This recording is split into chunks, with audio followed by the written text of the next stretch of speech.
I'm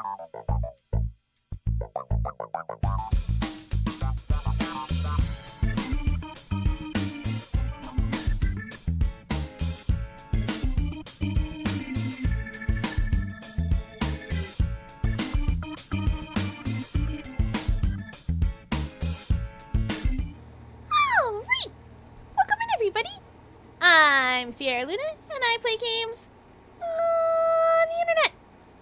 If you're new here, thanks for stopping by, and if you've been here before, welcome back. Today we're playing Blueprints. It's gonna be great. We're gonna have such a good time. I have Chinese food left over from partying. It is Canada Day, so I did not have to do anything today. Staff was like, oh, you get the day off, and we do too. And I went, oh, okay. But why are you here if you have the day off? And they went, well, we didn't want you to be alone. And I went, oh, okay.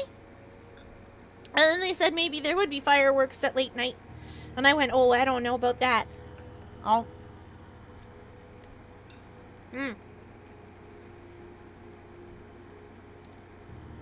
Oh.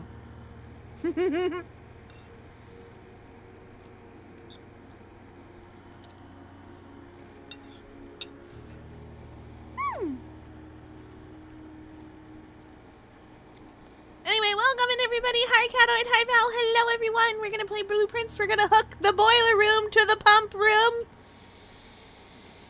I'm gonna do it. We have so many books to read.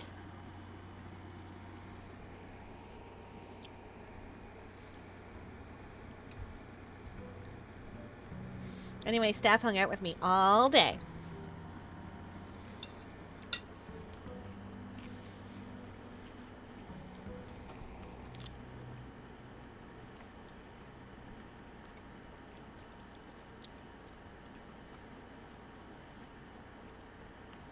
Oh yeah, I broke those.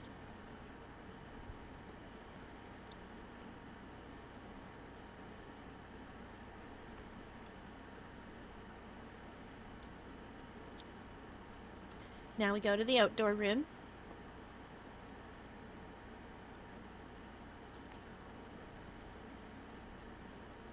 Oh, you better believe we're opening up the shelter. There's a gem in there, and I love protection from bad news.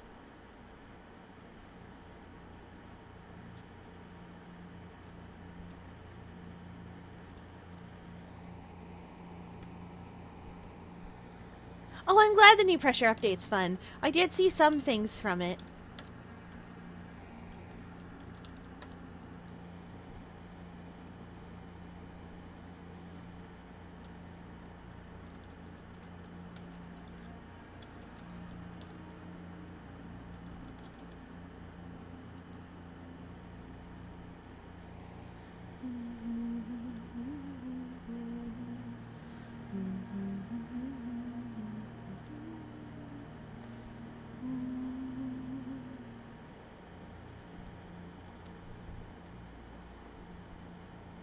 Enchiladas.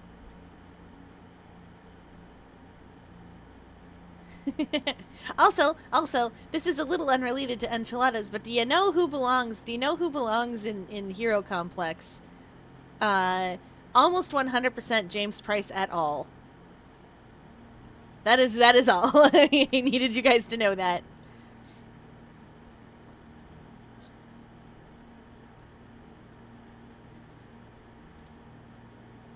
He'd do great there. No, he'd do the same there. That's not great.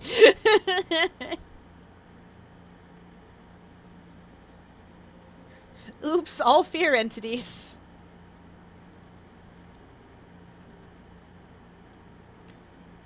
What am I taking?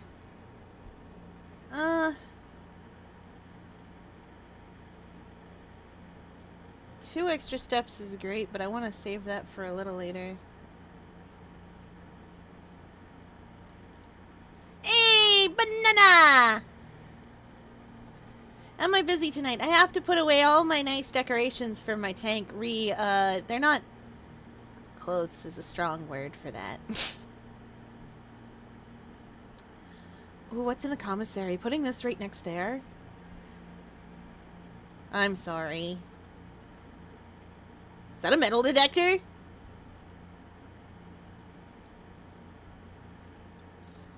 Chat, that's a metal detector and a shovel. Oh, those are both so helpful.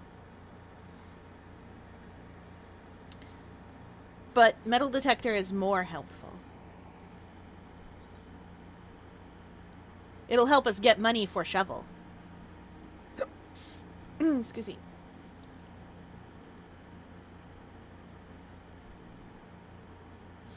Okay.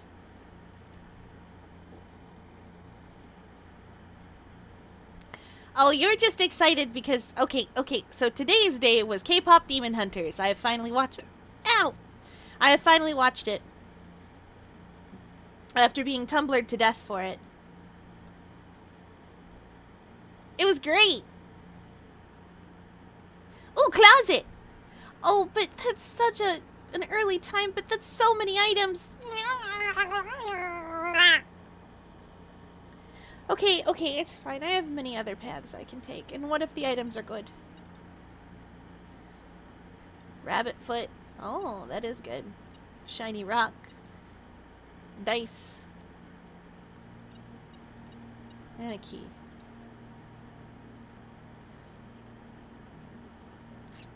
I liked it. I liked the cat. I knew that I would like the cat because I saw him on the Tumblr. And I was like, what a good cat. What a good boy. He's doing cat things.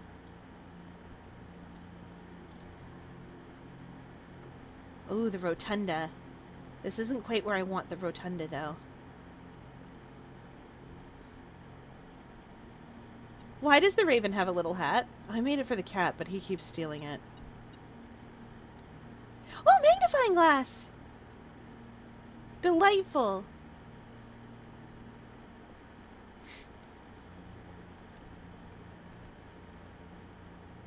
Oh, that works out neatly, actually.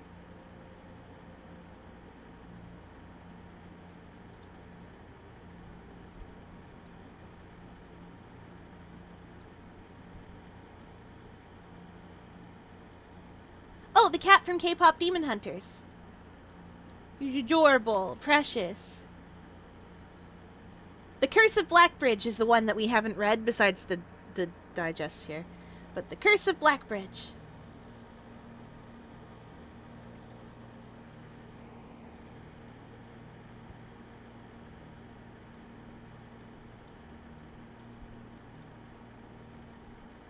Oh, a music room. Oh, and the observatory. Oh, these are both good. Chat, what are we thinking? Do we need keys or stars more? Stars could be wild. I feel like I need the gems more, actually, so I'm taking stars. Stars in their multitudes, scarce to be counted, filling the darkness with order and light. You are the sentinels, silent and sure, keeping watch in the night, keeping watch in the night. You know your place in the sky, you know your course and your aim, and each in your season returns and returns, and is always the same. Ooh, look at that! 5 gems and a key. And if you fall as Lucifer fell, you fall in flame. Secret third character, the cat!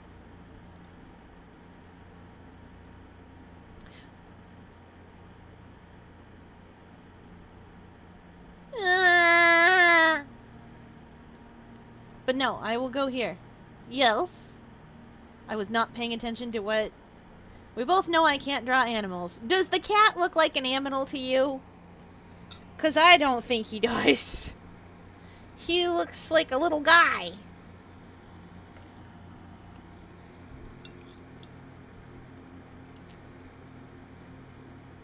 Then I will be forced to create art of the cat also.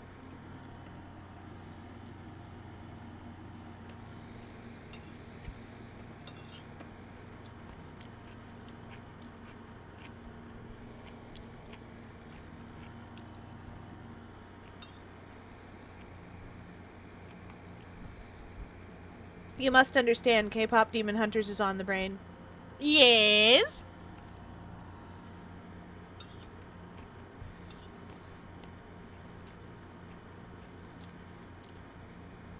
Truth or ideals? I don't understand the question.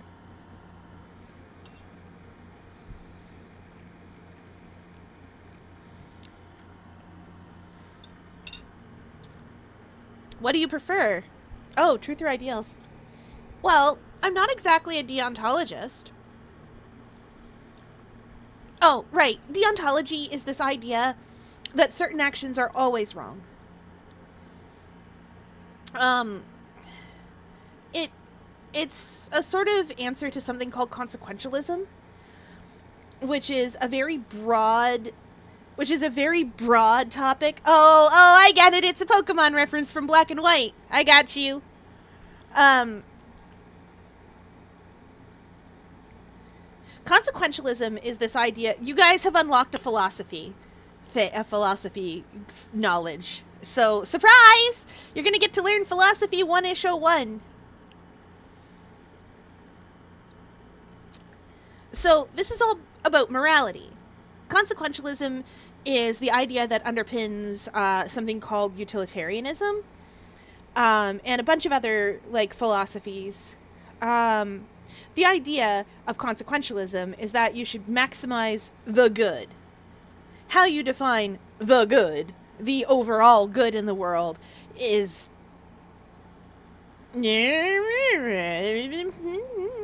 wishy-washy. Lots of different people have different ideas of how you do that, but those things all still fall under consequentialist ideals. Generally speaking, most people default to increasing maximum happiness, or like just maximum comfort and contentment, or max positive thing.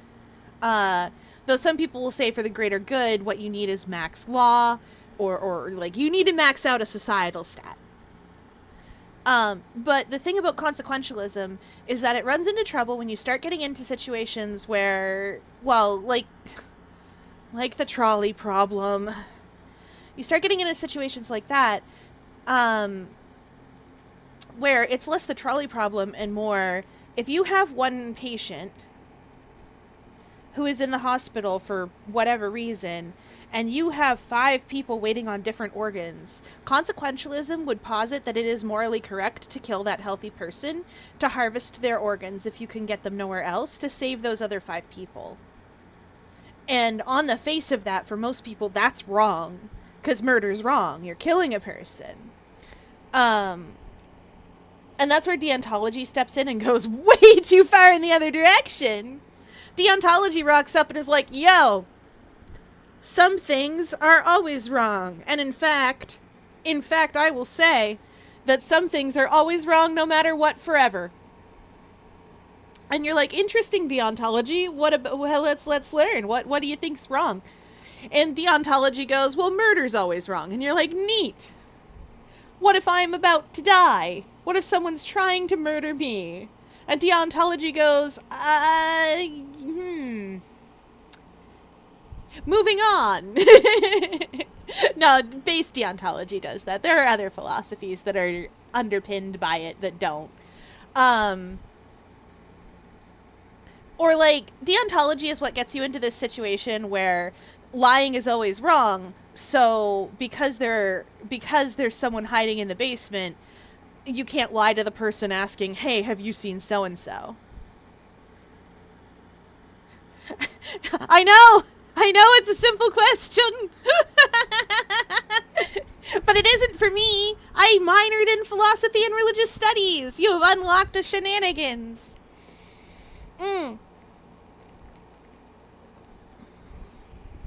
I got enough credits for a double minor. My other minor was psychology. Anyway, right.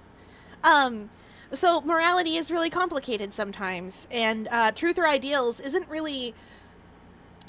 I understand the context of it in the game. In the Pokemon game. Do you stand for your do you stand for your truth or do you stand for your idea? Like, do you stand for truth or do you stand for ideals? They're asking you, what they're actually asking you is, do you stand for a deontological view of the world where some actions are always wrong? Or do you stand on your ideals and potentially do what, or sorry, yeah, or do you stand on your ideals and potentially end up doing stuff that you might not have otherwise? Um,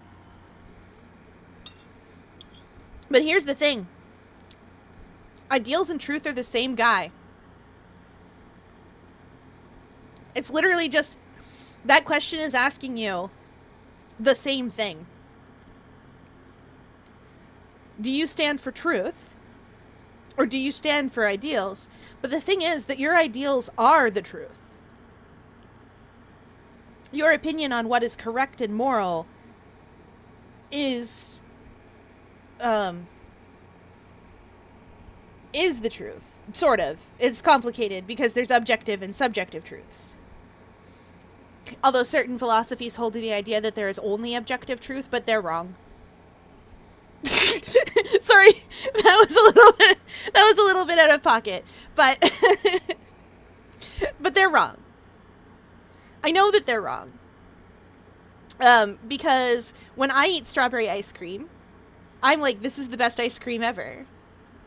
If somebody else were to have strawberry ice cream, they'd be like, this is disgusting. That's a subjective truth. Both of those statements are true. Strawberry ice cream is not objectively delicious or disgusting. That is a subjective truth that you have there. Now I want ice cream. I'm sorry, I'm using ice cream to talk about philosophy. I was asked truth or ideals because it's a Pokemon reference, and I went ham with it.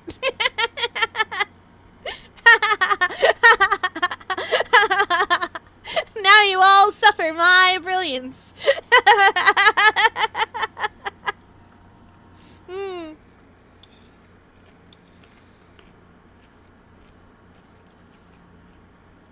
You don't need to, it's hilarious. Also, when do I ever get the chance to yap about philosophy? I love yapping about philosophy. It's why I took so many philosophy courses. They're so much fun. The gems are in the blue box. This statement is of no help at all. The gems are in this box.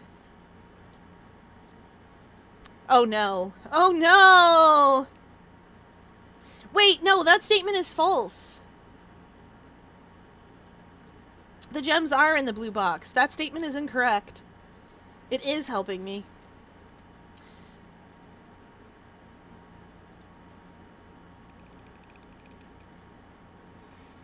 Oh, baby! We have so many shiny rocks. Infinite rockworks out here, baby.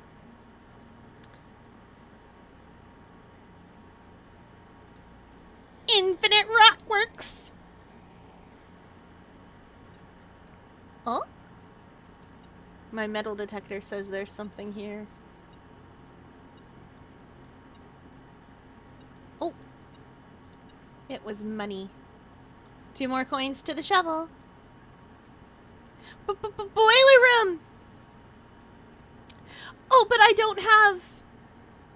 I don't have the pool yet, and so I can't... Okay.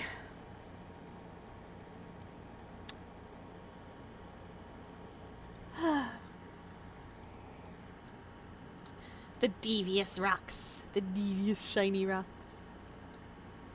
Can you hear it? They're coming. They're in the signal. They're in my head. Can you hear them? Security, my beloved! I would never punch anyone. And most of all, I would never punch a computer. I need that. I can't get at the outside without it.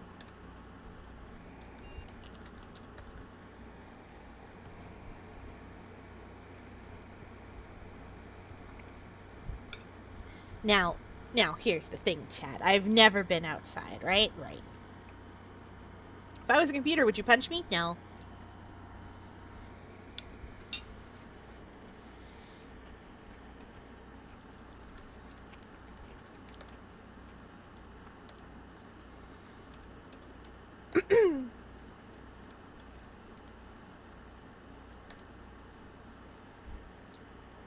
I needed that. Fiora has never looked outside. I don't need to. I'm already an octopus. 1 coin somewhere. Oh, we'll learn about that later. Hey, we'll learn about that right now. Hello.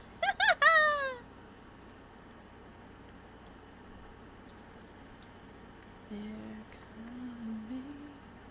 They're in the same.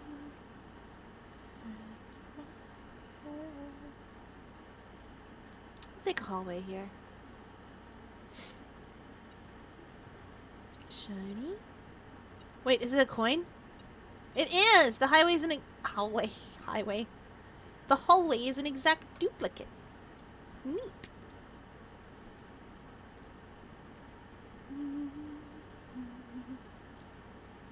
Might as well take this one.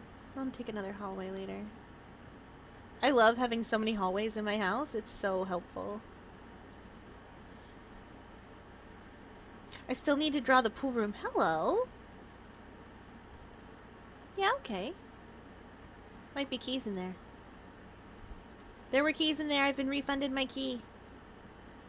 Ooh, I could go back and get that shovel now. Is it a long way back?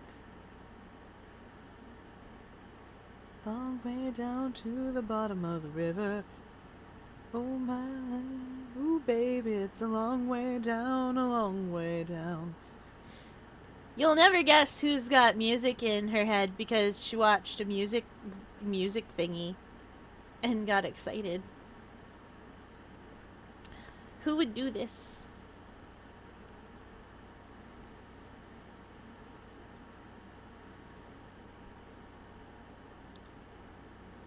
Whoop! Shovel time, thank you. Okay, bye.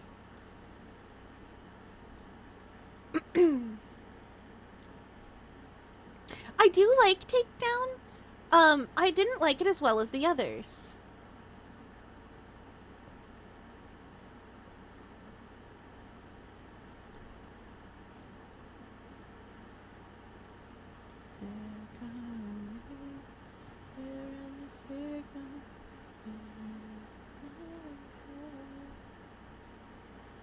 Oh yeah, I want to go in the den. That's where we're going. To this door.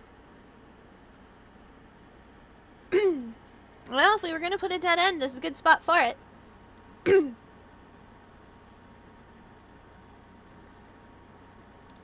I'm taking this study because we have enough gems. Your idol is great. I just haven't put it in a playlist yet. Shiny rock. Shiny rock.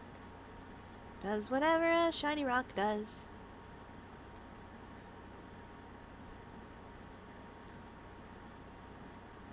Look out, here comes the shiny rock.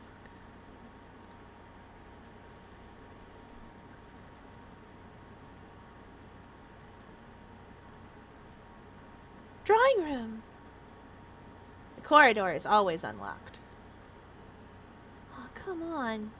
You couldn't have faced any of these in a good direction?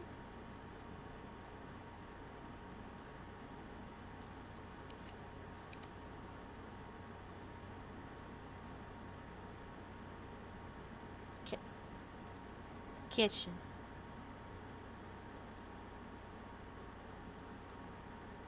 Wood-fired pizza. Oh, if we had a furnace, we'd get good stuff. The morning room. I need 2 more tokens for the morning room. For bacon and also eggs.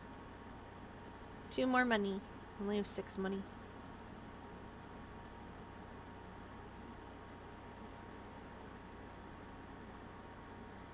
Honestly,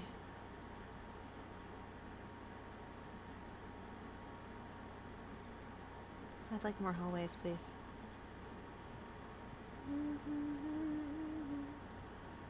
Oh wait, is it?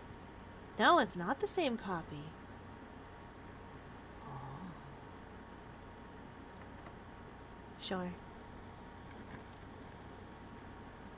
Does he have lips?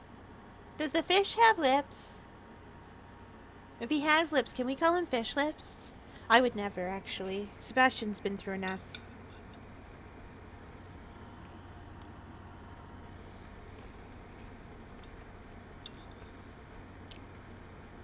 I have a mouth and I don't have lips.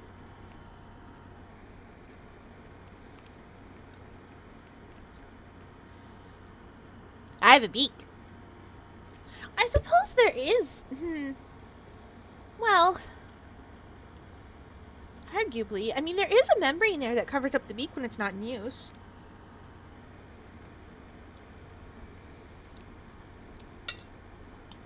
Oh no, you can smooch him. That's too dangerous.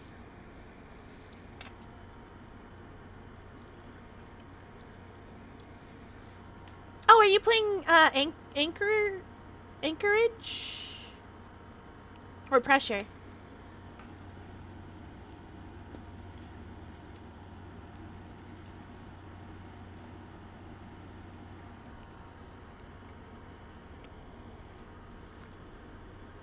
Anchored. Okay.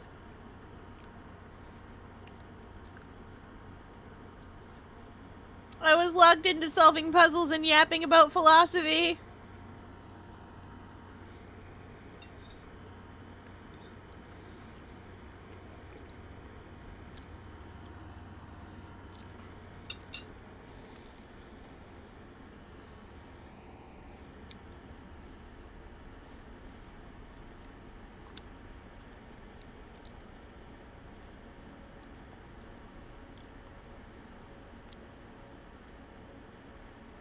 Oh, the break room.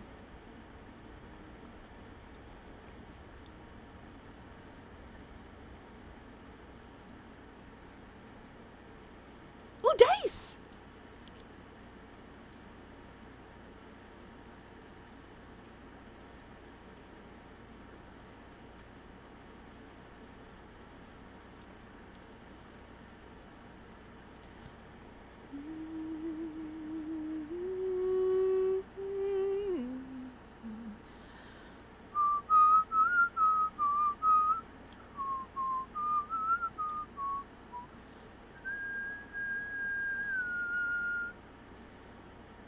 No! Boiler room, that's impolite.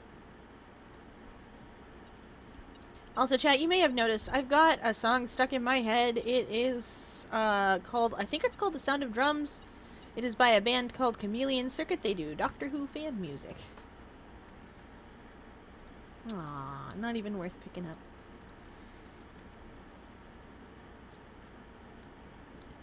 Their music is great.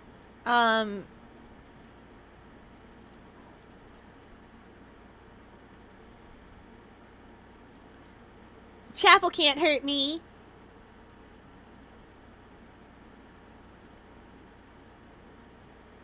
I'm sheltered.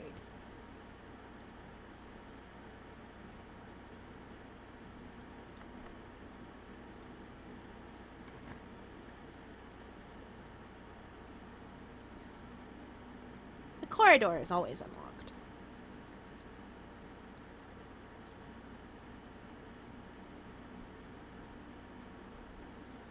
I just need to draw the pool.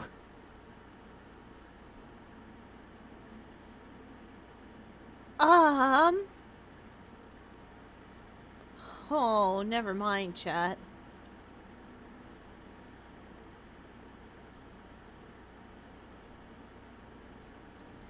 No,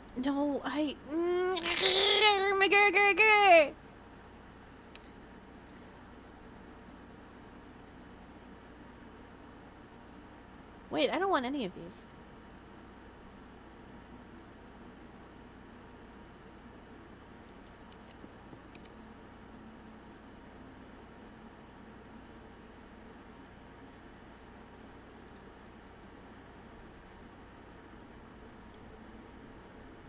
Oh, thank goodness, an orange.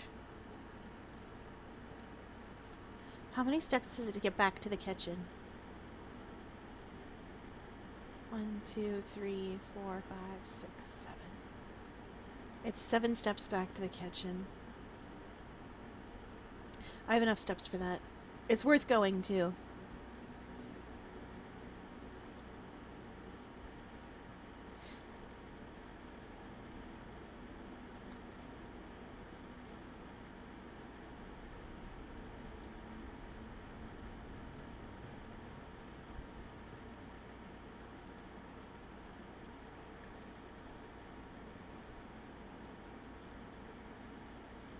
Because I can pay 7 steps and get up to this.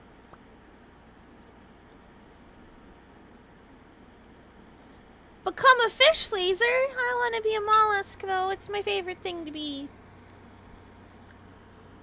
Because it's what I'm.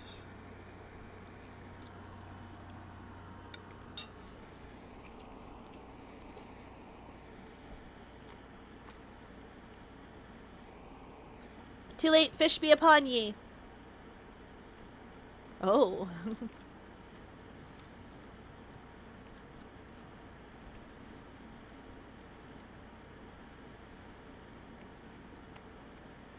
I need to rotate the rotunda.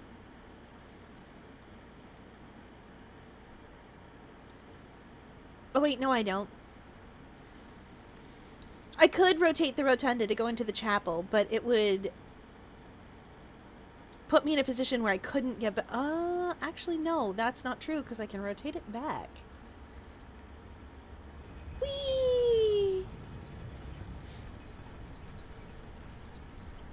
Yeah, okay, this'll do. And then I can rotate it back if I need to get over there. Or out the top.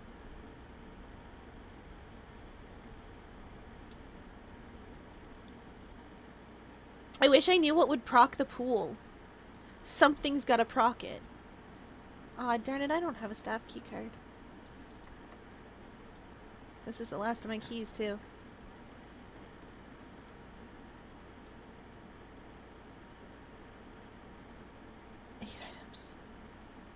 But that's a staff key card. Then again, I have several ways of getting out. 8 items. 8 items. Whee! Okay, chat. 1. 2. 3. 4. 5.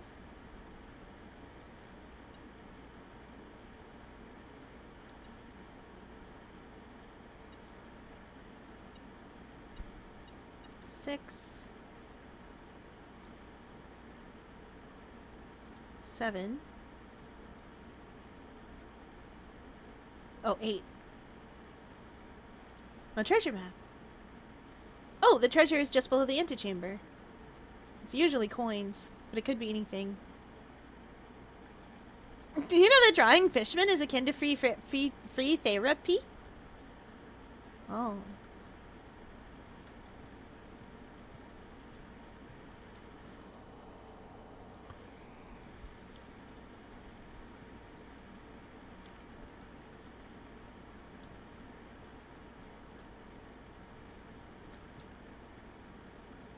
Gotta do a little backtracking now. We'll try going out through the top of the rotunda.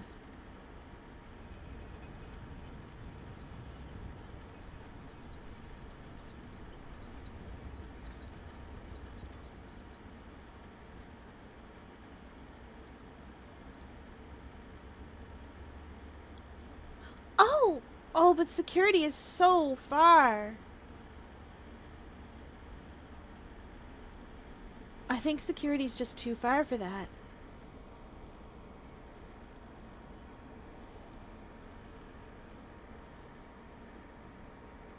No, oddly, that courtyard is actually in the perfect place.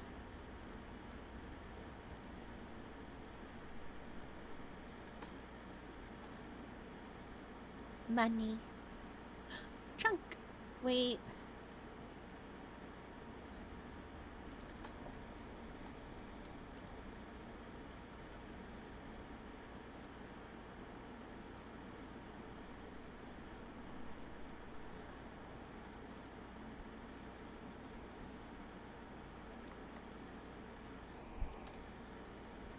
Ow, I don't seem to be able to pick that door's lock.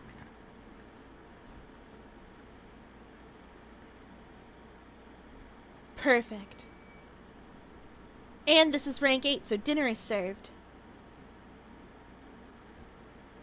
I'm gonna go back and unlock this trunk, because maybe there's a key inside.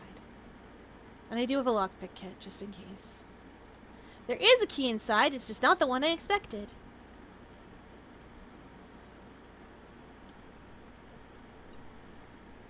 Oh. The key! Oh, thank goodness.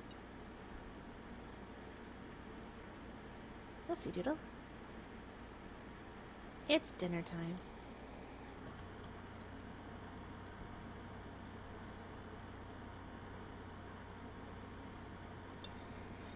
Val, you're not mean, you're fine.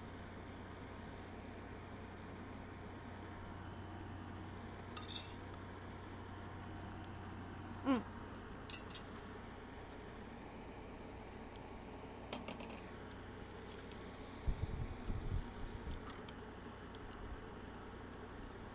You're not. You're not. You can't just say, nope, I am. You're not.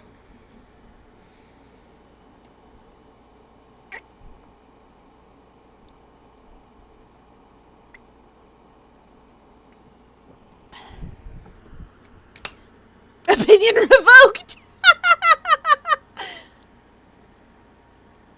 You wouldn't fish a sweet little fish out of the sea and be like, too bad, sweet little fish. You're out of the sea now. I'm not even a fish, but that didn't stop them. Okay, elevator to the Foundation is open. We lockpicked it. Boiler room, my beloved.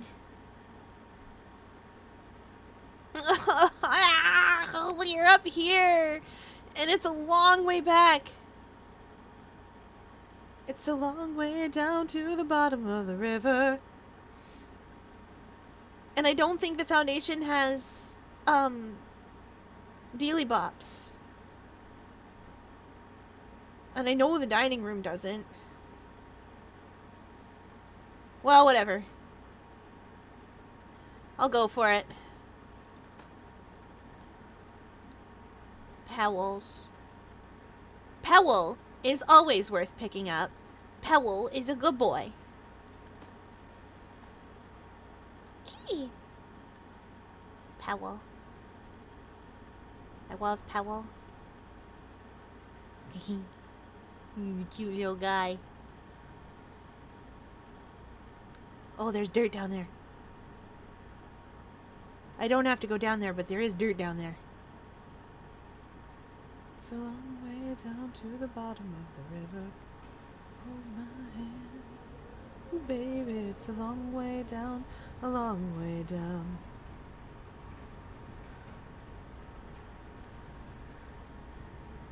Lots of dirt down there.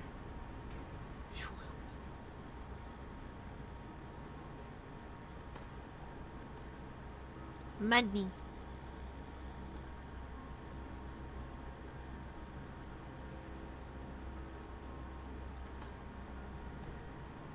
Wait, this is the treasure room place?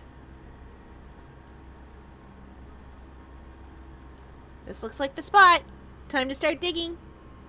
Dig, dig, dig, dig, dig.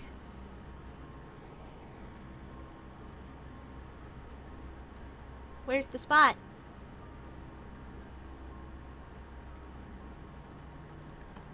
Found it. What did it give me? Did it give me the giant turnip? Is there a giant turnip that gives me 50 steps?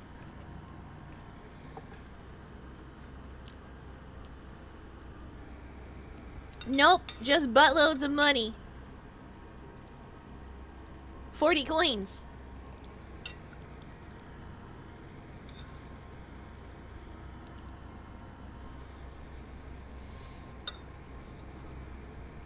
Chad, I will tell you right now that I'm glad that we're playing this all together. Because if we were playing this without, instead of all together, I would have looked up guides and missed so much lore.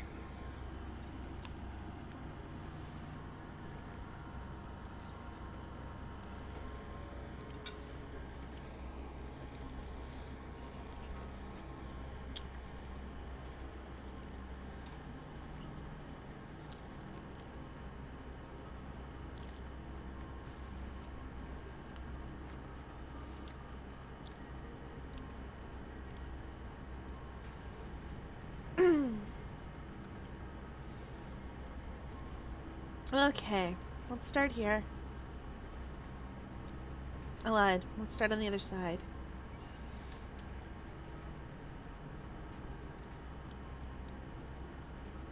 Oh my.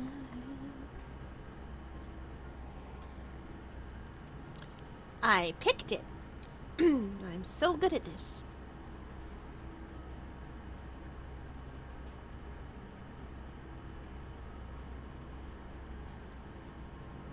I'm protected. Oh, and the archives has that thing. This has that thing, and so does the archives. We can put power through there. Same as we can through the lab. Oh, wait, it doesn't matter if we put power through the lab.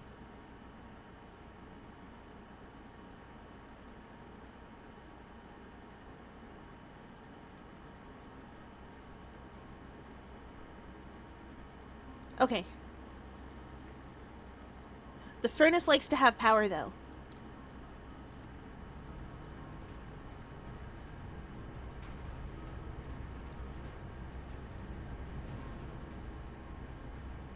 I forget what it likes to have power for.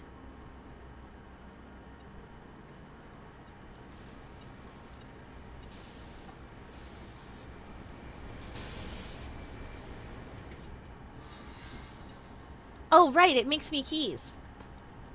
That's nice of it. Thank you, the furnace.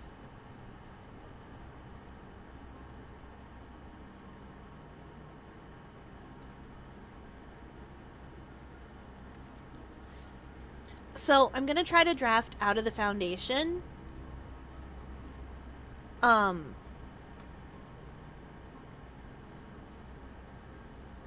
I'm gonna try to draft out of this room on the foundation and not block off the boiler room so that I can try to get the pool and the pump room.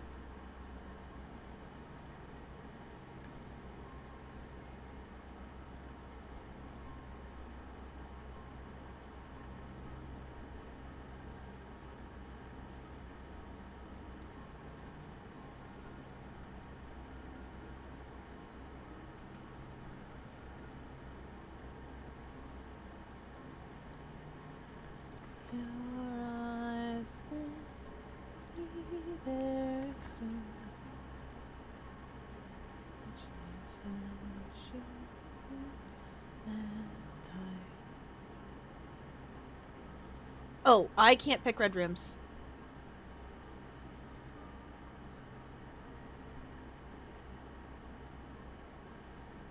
I would have liked the aquarium to face a slightly different way, but this'll do.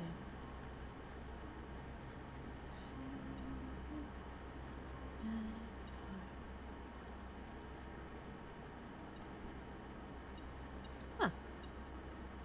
Key refund. Money.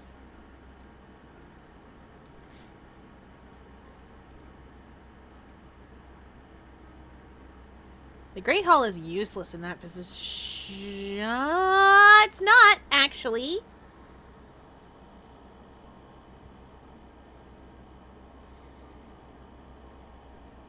Seven locked doors, though, which means the door at the end would be locked. I don't want that. I'll take the closet.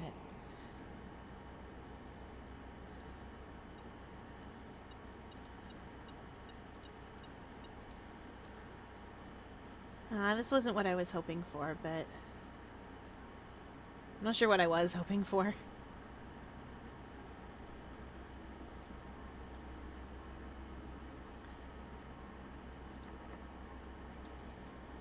Nice. Oh, the morning room!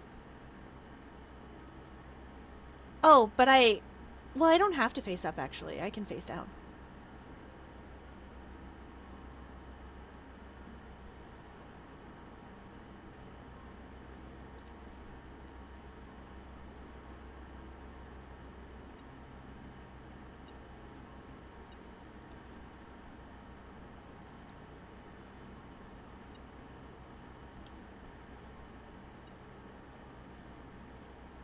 Oh, I see it. They must have fallen out of the change brush. This is a very pretty place. I hope I can hook this up to security, actually.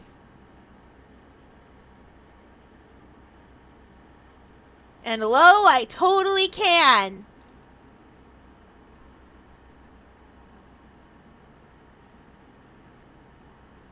Ha ha! I'm so good at this. Where's the drawing room seat? There's a shiny rock in there that has my name on it.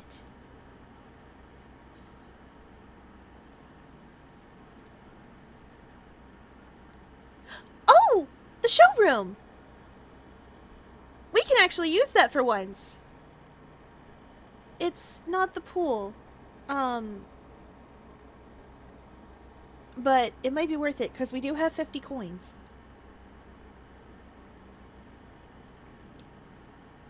Well, there's that shiny moon necklace that I... Oh, what's that? What's the master key do?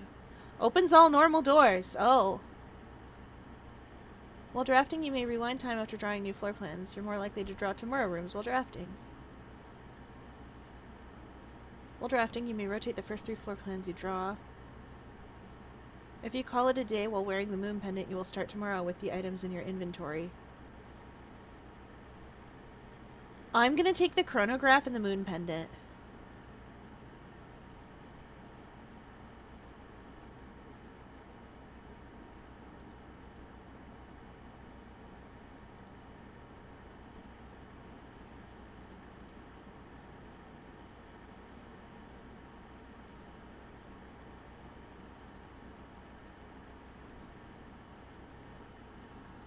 Now then.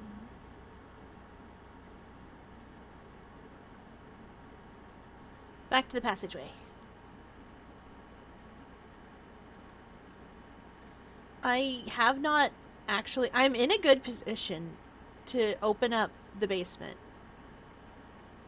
Is the thing. But I need to find...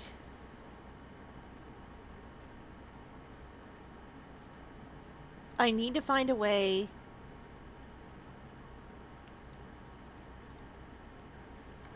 Oh, right, that will work over here.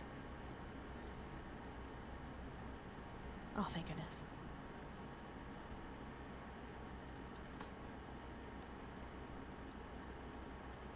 I need to find a switch to... Right, there's a switch in here!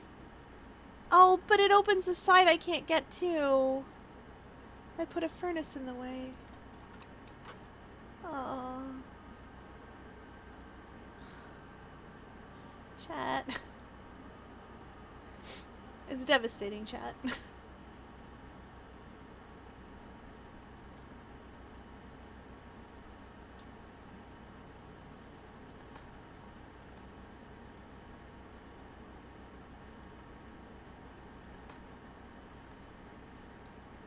An old shoe.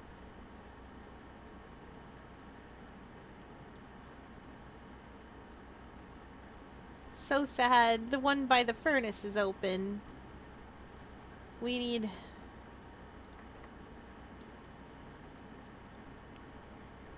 Huh.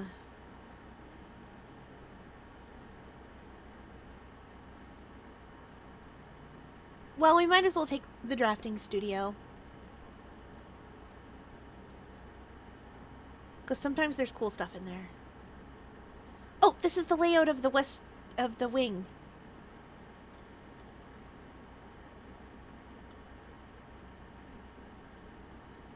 So there's nothing behind door number 3. Oh, that's the archway thingy. It's only on one side. So there's something behind that. The 2 at the end and the 1 at the here. By the by, the layout changes every time, apparently.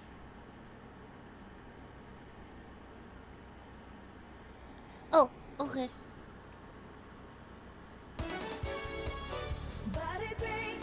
Alright, we hydrate as chat demands. We've been doing a good job at this run. And a big stretch. Ah, big stretch. And for body break, twists. 1, 2, 3, 4, 5, 6, 7, 8, 9, 10. I'm sorry, chat, that I left you alone for too long. Now you're under the deep sea where I wish I could be. What do we got? Whenever you enter a vestibule, 3 of the doors in the room unlock and the 4th one becomes locked. Each time you dig in a room, unlock all doors in that room. Oh, the kennel! Dormitory. Each time you enter the dormitory after drafting a drafting room, gain 10 steps. I think I will take the vestibule. It's such a weird thing. The kennel is also weird. I love dogs, though. But, like, I think the vestibule is a better idea.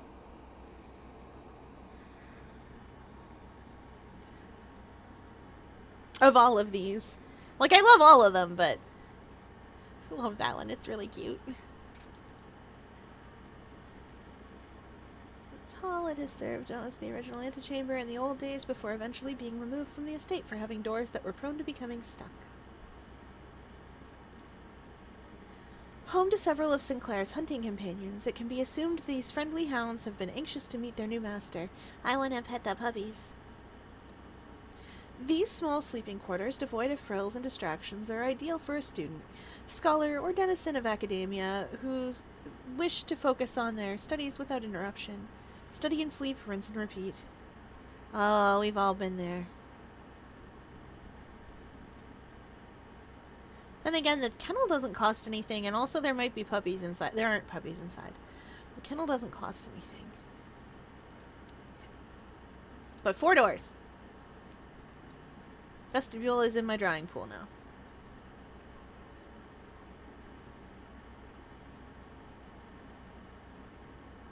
And that's how the Great Hall is laid out today. It is December 6th.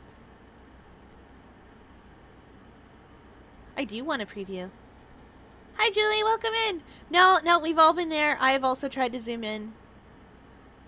Top 2, the one on the left, and the far end. Golly. Where are we?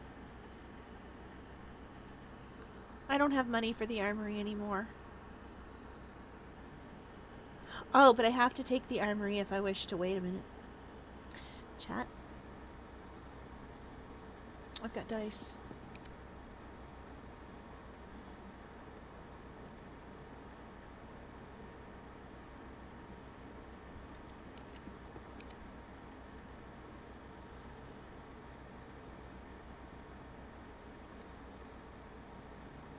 How much did the pool cost?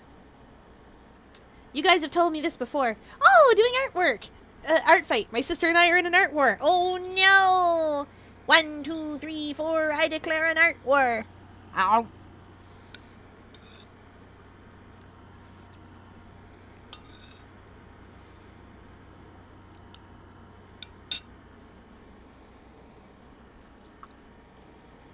One gem for pool and none gem for the other one. Okay.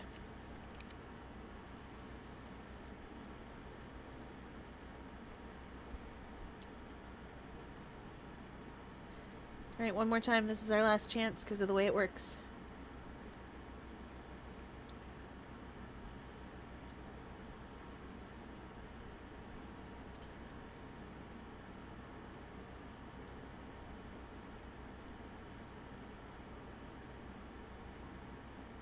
Oh no!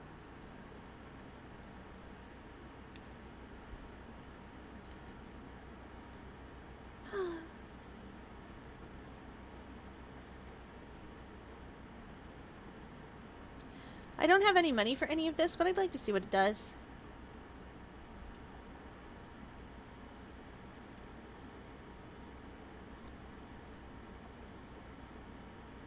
That one shields me from red rooms. That's a self-igniting torch. Okay.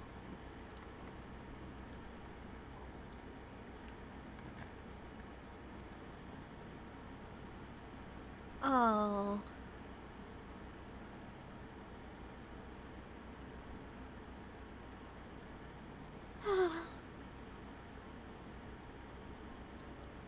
Once again, I suffer.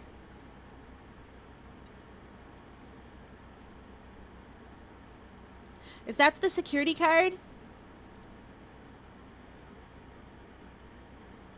totally is.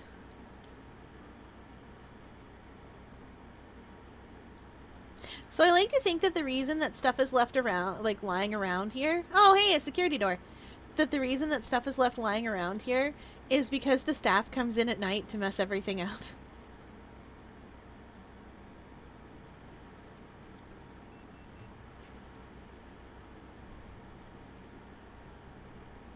I'm not going to be drafting any more rooms anyway, so I might as well draft the archives.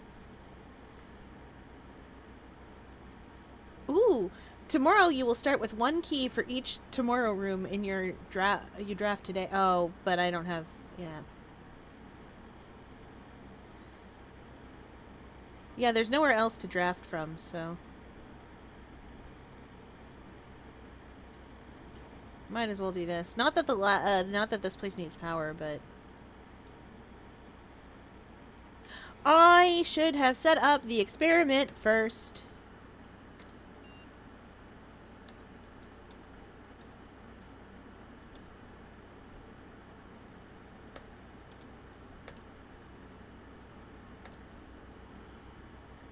Your allowance has been raised. Amazing.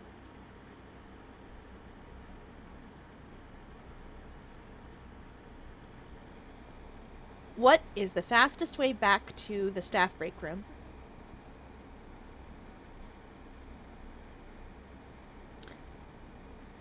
Courtyard. Oh. Boiler room, foundation, dining room, courtyard, rotunda.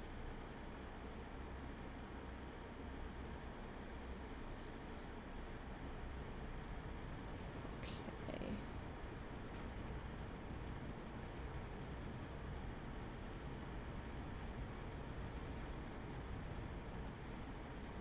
Foundation.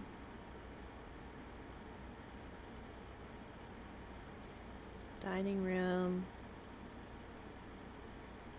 Courtyard.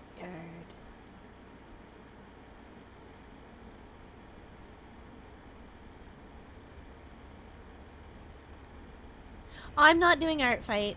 It goes around on Tumblr, but I don't really participate in art fight usually because my art is crochet, not not drawing. So it'd be very difficult for me to participate in art fight. Because dolls take me about a day to draw. Make. And that's working solidly all day at them.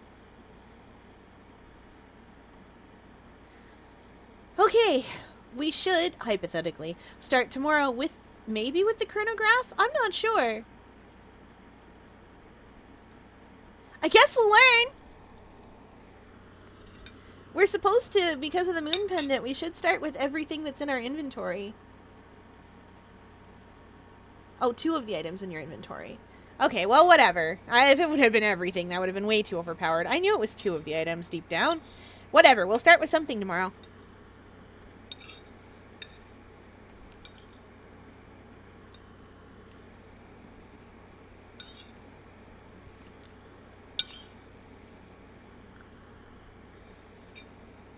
I'm almost done with my tasty food. That is why I'm not pressing the button.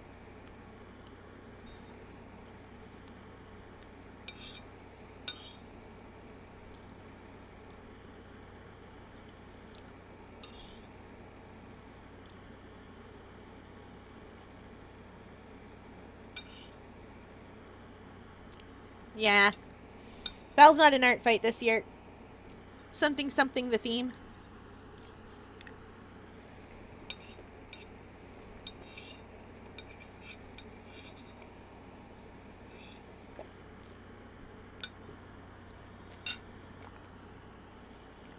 Mm.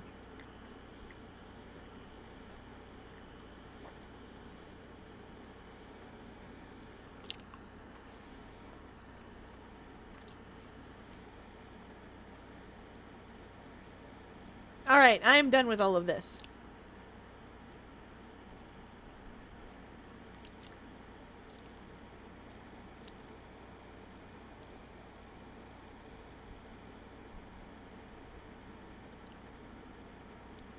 We did it again! Shopping Center of Tomorrow.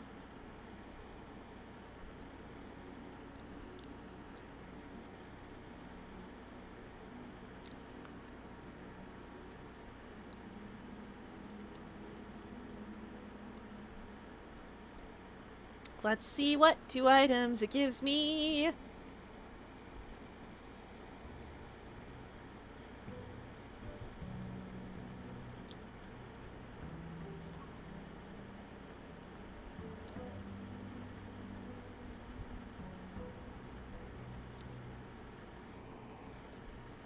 Magnifying glass, coupon book, and the key card, of course. Okay. Not too bad. And honestly, the chronograph was pretty great.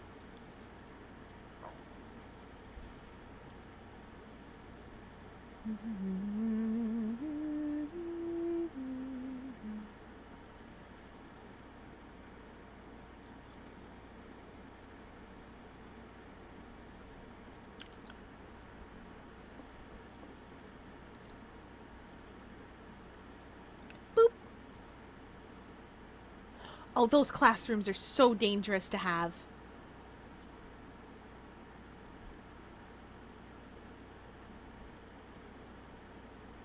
I like them, but they're so dangerous.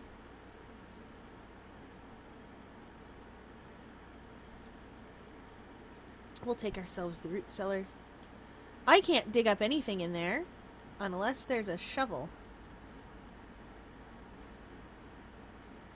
And I don't see one. I'm not going in there yet.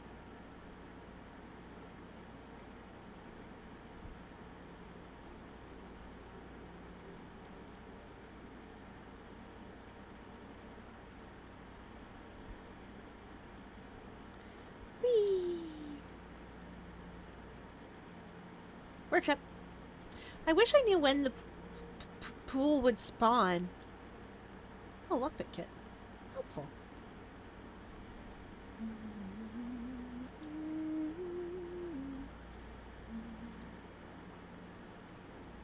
Ooh, a reading nook. Oh, the observatory.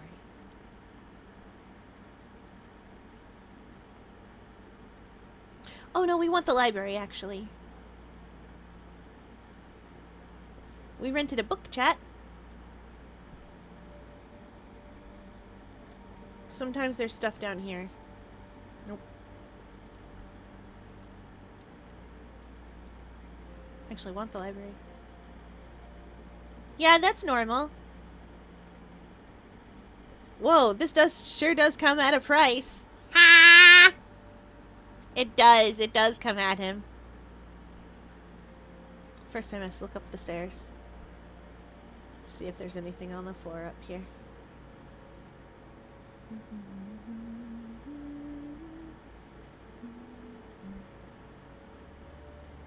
Then I'm gonna read you all the story. I know you love the stories.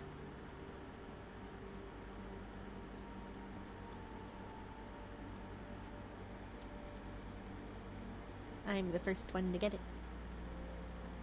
Oh, by Redford Ewing. The Curse of Blackbridge. The magnifying glass is in fact actually in the way. The legend of Blackbridge is one that's well known to the people of the— Ow! Ah, I done been banked! Ah!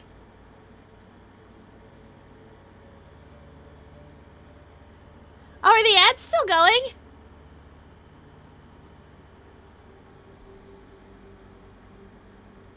Okay, I can wait. No, that's okay. I normally yap about whatever when the ads are going, because they're 3 minutes long.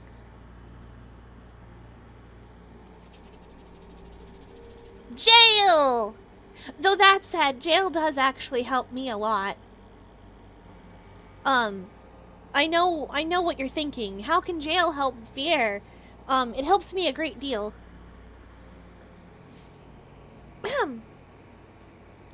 Because, well, you see, when jail...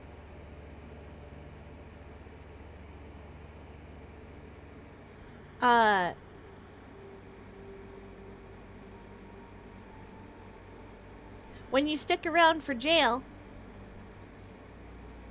when it's done like this, it's good. It means more for me, so that I can do more things. Yes. Yes, good.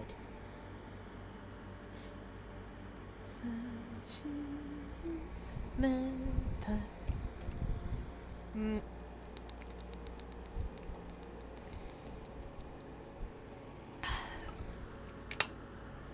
Also, don't forget that on July 11th we are all going to attend the Transcontinental the Transcontinental race. Yeah! After stream on Friday, July 11th. Well, I sure hope it's the 11th. After stream on Friday, July 11th, we are going to go see it. We're going to attend the Transcontinental Road Race. It's going to be a great time. We can all root for Frankenstein or whichever of the 5 racers you think would be best. I'll be rooting for Frankenstein as usual. He's an indestructible man, did you know? I hope he has a great time. Okay. The Curse of Blackbridge by Redford Ewing. The legend of Blackbridge is one that's well known to the people of the Grand Realm, for versions of this tale have been passed down from generation to generation. With each new telling, the story has changed, becoming over the years more colorful, more verbose, and, as one might expect, increasingly horrifying. However, with so many renditions and unique personal touches, the task of confining and binding this tale to text seemed an ambitious and impossible challenge. Over the course of my research, I have heard dozens of variations of the legend, and while the details would often change, I was surprised at how much of the story's heart remained the same. Yet the more I listened, the clearer it became that there could never be a definitive version of this tale capable of capturing all the wonder and myth of Blackbridge. In the end, I chose to write down what felt most authentic, the story my grandmother told me, as a boy, long ago.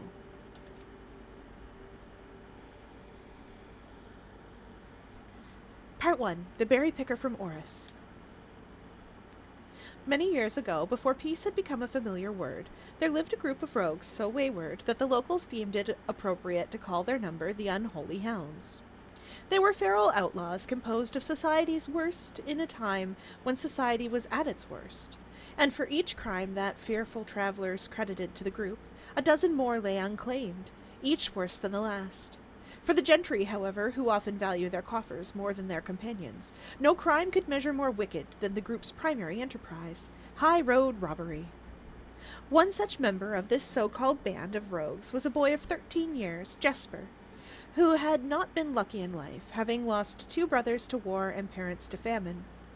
In the years of hunger that followed, Jesper lived in a gutter behind a churchyard, relying on the nourishment of scurrying bugs and weeds harvested from the cracks of the alleyway to sustain his pitiful existence. It is not surprising that a child aiming to escape such hardships would take any easy road out. An easy and well-traveled road, paved with temptations, leading out of the city and into the gentry lands, where loose purse strings entwine with the strands of salvation, and glisten equally with the hope of opportunity. It was this road that eventually led Jesper to the end of his youth, a hidden cave at the bottom of Blackbridge Canyon. It was here that he met his surrogate family and saviors, the notorious gang of godless outlaws known as the Unholy Hounds. Despite the hardened circumstances that had led him to this vocation of banditry, Jesper was surprisingly tender-hearted, and was often teased by the group for being too kind for such an ignoble life. For this reason, Jesper was assigned the innocent role of berry picker. It was not just innocence that set berry picking apart from the gang's more wicked undertakings, for it was the only duty performed without the safety of night's concealment. Jesper, no stranger to solitude, did not protest that he alone worked while the others slept soundly, tucked away in the cave at the bottom of the Blackbridge Canyon. On one such occasion, Jesper decided to get an early start. He left the cave, berry basket in hand, and set out into the woods before the morning sun had even brushed against the tallest treetops. It was colder in the mornings, but the headway dawn afforded meant Jesper could reach the furthestmost berry patches without worrying of being chastised for tarrying upon his return. It took over 3 hours on foot to reach his destination, and along the way Jesper had passed by many a familiar bush, all priorly pillaged, and so bereft of berries that one would have to dedicate several moments in earnest examination before finding a single one. Jesper was patient, but even patience has its limits. He was confident that even accounting for the time lost to this long stretch of travel, his efforts would be well worth the pains. Surveying the patches in this new grove surprised even Jesper, the red dots suspended among the leaves as numerous as stars in the skies.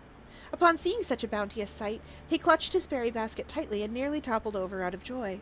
Once he had regained his senses, Jesper quickly made a decision. He would not reveal the location of this newfound treasure. Instead, he would earn the respect of his confederates, who, upon seeing his yield, might attribute the success to hard work. Smiling at his plan, Jesper set off to fill his basket, and was making steady strides in his task when the sound of thundering hooves interrupted him. A carriage! A carriage is approaching! The thought of it made Jesper freeze. Had he been so enchanted by his discovery that he had neglected to observe his surroundings? How could a roadway be so close? He ducked down and crept toward the impending sound, hiding behind one of the larger bushes nearby. It was only a moment before the sound's source revealed itself. Within 50 paces of where Jesper hid, an elegant carriage with gold trim came soaring around the corner of trees, led by 2 beautiful white horses and conveyed by a stern-looking driver seated atop the vehicle, flaunting the most sophisticated regalia Jesper had ever seen. It was not just any carriage, it was a royal carriage. Even without ever having witnessed such a sight before, Jesper was certain. The sight had so transfixed Jesper that he stood awestruck, unable to tear away as the carriage approached. The little concealment the bush provided was soon proven unequal to the driver's lofty perch, and upon spotting the boy, he pulled the reins with such effect that the noble steed slid to a sudden halt with precise control. "You, boy! Get out from behind that bush!" he shouted with a rigidity that betrayed a modest amount of fear. "You startled me half to death, coming round the bend of my own drive, and me seeing such an unfamiliar face in the place where there ought not to be any face." Jesper quickly contemplated running. The man was much older, and his dress was suitable for courtly behavior, not dashing through the bramble and mud. I was picking berries." Jesper raised the half-filled basket to allow the driver to see the proof of his words. The demeanor of the man suddenly changed. It was a change that Jesper was familiar with. He had many times seen the same stern expressions on the most fiendish bandits melt away when presented with a berry basket. Any suspicions that the driver might have had instantly evaporated, for even the notion of a member of the unholy hounds picking berries seemed farcical. The softened expression even made allowances for a smile. "Berries, eh? Say, you couldn't have picked a better spot for them, could you? I used to pick berries here as a boy." Jesper took his cue to finally step forward out from behind the bush, proudly brandishing his basket. "I know, and what luck I found them. I have only just begun picking, and look how many I have. It would have taken me 4-fold the time back home to procure this number." The driver bent down for a closer look. "And where is your home, boy? It must be quite far." Jesper replied with a scripted response. "A little south of Tanner Fork, just past the burnt woods." "My God, that is far. You couldn't have come all that way only this morning."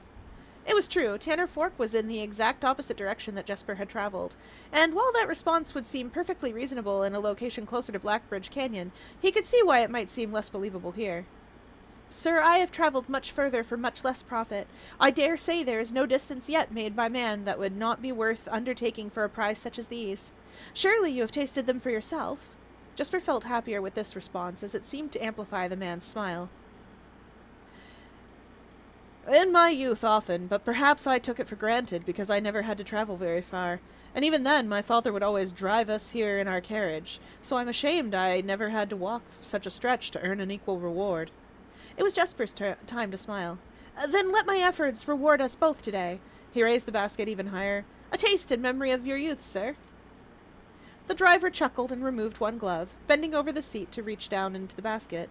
And at the moment his fingers touched the first berry, the dagger in turn met his throat, cutting through a superficial layer of skin and drawing blood. Jesper caught the man's startled eyes. "And for that taste I will have your purse, sir, in memory of my youth." The driver's arm had gone stiff, his chin raised and trembling, more frightened than he had ever been before. Whether unable or incapable of speaking, he did not respond to the boy. Perhaps he did not think that his jaw could afford to be engaged in that particular time. Jesper let the basket drop, freeing his other hand to probe the man's pockets. "Do not mistake me, sir. I will not kill you if you give me no cause.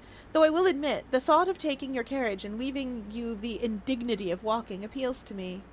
Unable to find a purse in the man's coat, Jesper pivoted to search the seat under him. "Why have you no purse upon your person?"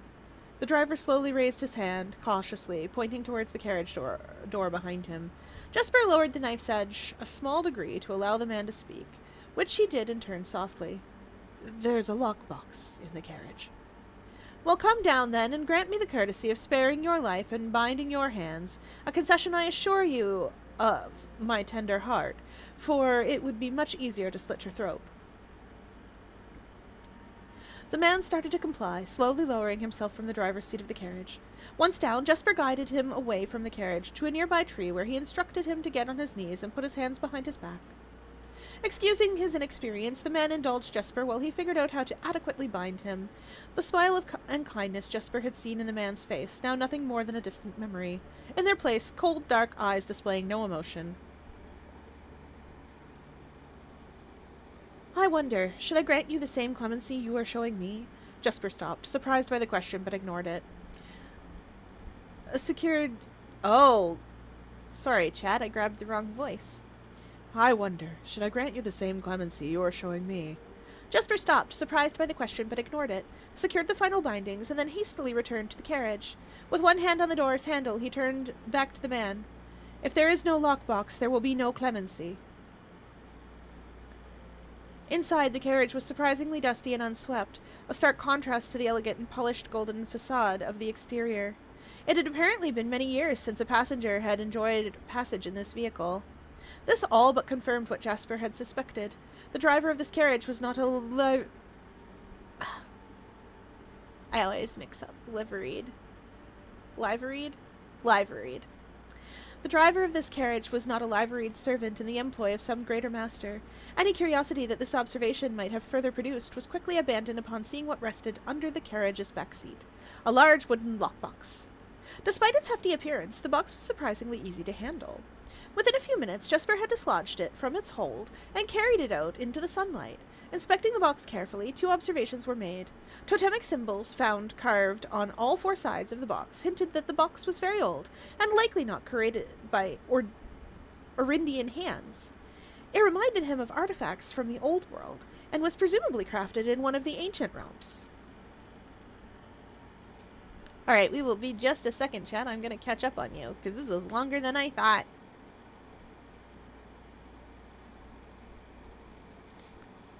Good gravy. Fear, do I give Sebastian's little fin piercings? They'd look precious. Road race! Road race! Road race! Yeah! Let's go! Fear's the driver, Catoid's in the passenger seat, and I'm in the back with the blankets and snacks. Heck yes! Passenger seat gets the map and gets to help me navigate. I'm in the trunk. Oh no!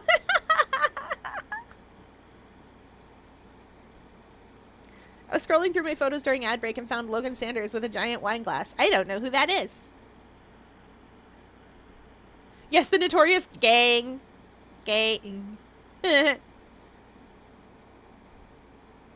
Oh, and I found the photos of kittens I used for my 11th grade science fair slideshow. Oh, cute. The Notorious Gain. Gay-N. I mean, N's into you in Pokemon, whether you're male or female, so. Last slide was kittens and the words, "Thank you for listening to my nonsense." I love that.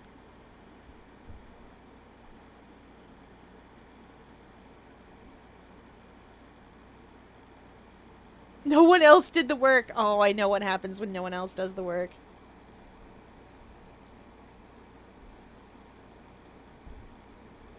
My favorite animator replied to my attack. Hopefully they'll revenge. Ooh, good luck. N is precious. N is precious to me. Okay.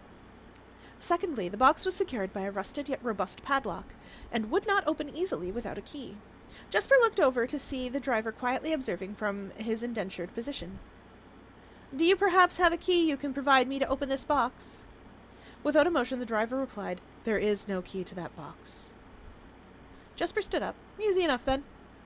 He headed over to a nearby rock of sizable dimensions and lifted the stone up, carrying it back to the box.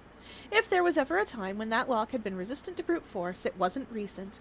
With one hit, the stone had completely shattered the rusted lock.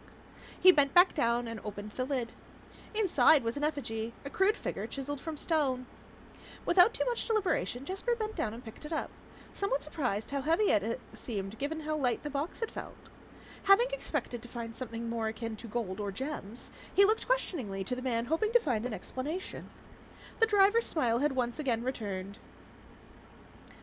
"You are cursed, boy, for deadly is that stone. You've opened that which should never have been opened, and you are cursed." Jesper carried the effigy over to the man and shoved it in front of his face. "What is it?" "That's one." Feeling his disappointment rising to anger now, Jesper tightened his grip on the effigy. "One what, you mumbling agenter? And in God's name, why have you no purse upon your person?" The man did not seem intimidated. "One pace." He paused for effect. 12 more, and you will be dead." He only had a second to flinch before the effigy struck him in the head and put an end to his cryptic ramblings. If there had ever been a time when the old man had been resistant to brute force, it wasn't recent. Oh, that's well done. That is so well done, Chad. That is such a good use of reframing if there had ever been a time. Oh, that's so good. So evocative. Well done. Whoever wrote this book did a good job. Jesper looked down at the sculpted stone figure, now splattered red. Was it cursed? Was he cursed? He had, of course, heard stories of curses, and had never doubted their validity in the past. But now that he was standing face to face with the possibility of being cursed, his mind pleaded with him to be skeptical. And if he was cursed, what difference would the knowledge make? A dozen more paces would not be enough to find another living soul. To say anything of the chances of procuring a new remedy. If he did not move from where he now stood, he could live maybe another 3 or 4 days. Maybe more given the abundance of nearby berries.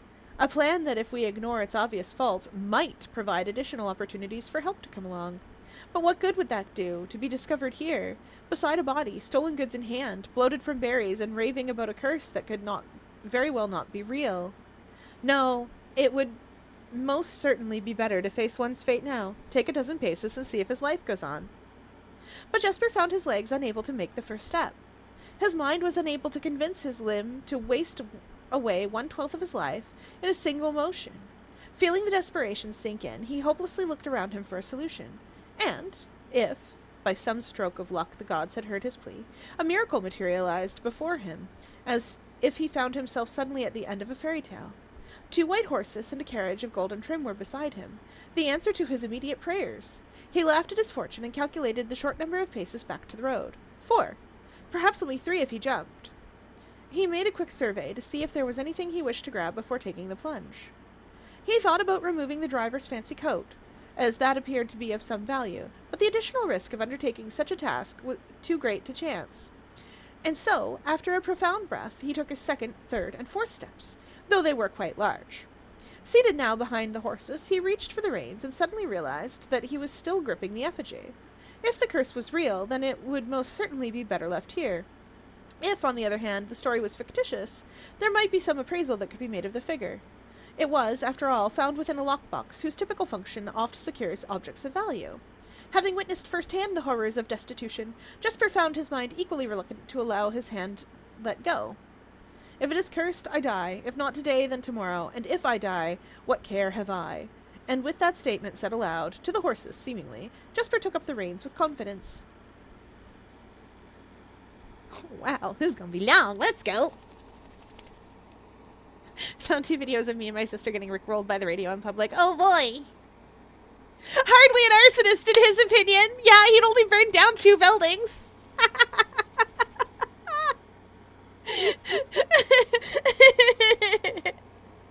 That is up there with my favorite opening sentence that I have ever written. Jacob was not a jealous man. His internal narration is amazing, you guys. He is unwell. I love him. He is a pathetic wet cat of a man, but he's not. He's trying so hard.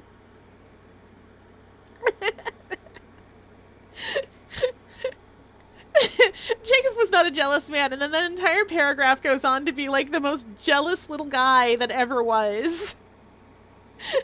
It's fine. It's fine if he wants to do things that aren't with me. Things that he knows I don't like, that I actively dislike, that he's heard me say are dumb and stupid and I don't want to do them. It's fine if he goes and does those things without me. The important thing is that he's happy. Like, you know this man is just there, like, grumbling to himself, pouting about it. But on the inside. Alright, part two. Blah. Part two, below the Black Bridge. Miller awoke to some light nudging from a familiar foot. Only one person would have the cheek to awaken her in such ill-mannered fashion. Shaking the sleep from her eyes, she glared up at him in the darkness, but did not say a word. He nudged her again, teasingly, then stepped back into the dim. After taking a moment for her eyes to adjust in the darkness of the cave, Miller remembered. She was on third watch today. Quietly collecting her things and wits, Miller turned as she left, waving to her young friend, who was more than likely already asleep. She crept through the cavern's main passage, careful not to not wake the sleeping bandits around her. Like a hero in a book, she often mused. Quietly, she grabbed a bow from the haphazardly formed pile of weapons, shaking the accompanying quiver in the darkness to assess how many arrows it held. She then walked toward the sun-drenched mouth of the cavern, ready to start her shift. Above her, in one of the few trees found in the canyon, Miller could see that the Ravia was already posted. She waited, and Ravia waved back. Calling out to each other was strictly forbidden. Anything louder than a gesture in the canyon was forbidden. When Miller reached the tree, Ravia lowered a braided rope and pointed to the ground behind her. Miller turned, following a finger, and saw a pail of water resting beside a nearby log. She turned back to Ravia, nodded, and secured the pail to the rope. The pail went up first, and in turn Miller followed. Ravia reached across to grab the water. Miller leaned back to give her space. There was not much room for maneuvering in this tree post, a necessary concession for the concealment the outpost demanded. Ravia tilted the pail up to her mouth dramatically, illustrating how thirsty she had been. Miller laughed silently as water poured out, splashing onto Ravia's face. It was a bit too daring and noisy of a joke, and had the others been around, they would have certainly been scolded for the unwarranted sound. But Miller appreciated the efforts Ravia took to verbalize the silence of the morning. They had been on third watch together for over a month, and during that speechless time their friendship had grown into something special. Affection was unsurprisingly scarce among the unholy hounds. She had felt camaraderie before, of course, but intimacy, never. From their elevated vantage, the girls could see both the concealed entrance of the cavern, as well as a clear view of the bridge that spanned across the canyon. Black Bridge was the link between the Gentrylands and the Northern Mountains, the overpass that connected Oris to Reddington. Hey, that's where we live. To the city-faring travelers of the realm, the bridge was an unavoidable crossing. In the day, the task was to ensure that travelers passed by without stopping. At night, the task was to ensure that they do. Like most of her band, Miller preferred the night. The biting glare of the sun might be tolerable to farmhands and bricklayers, but to a cavern-housed bandit it was a source of constant annoyance. In the day there was no shroud to conceal her expressions, nor to hide her thoughts. She felt exposed. Garchomps.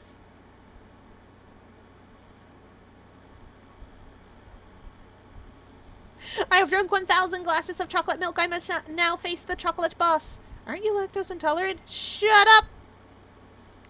I mean, that is the boss, if you're lactose intolerant. You just take a lactase pill before that, though. Ravia touched her elbow and pointed up. Miller, striving to suppress a budding smile, subtly shook her head in response. There were many signs that the unholy hounds used in lieu of words, but the two of them had developed an extended vocabulary, gestures quietly forged in the shared solitude of their month-long among the branches. She watched as Ravia shifted, placing her palms flat on the floorboards beneath them. Miller knew what she was trying to say, but shook her head a second time. It was often more fun to pretend not to understand. Ravia rolled her eyes and turned away, looking back to the canyon. Squinting through the leaves, the two girls held still, watching and listening. It was not long until Miller, too, heard the sounds of approach. Ravia held up two bent fingers, and a few moments later 2 men emerged from the bridge's southern end. They were dressed in familiar uniform, long gray coats with black facings, white waistcoats, and black tricorn hats. They belonged to the local patrol, the Blackguard.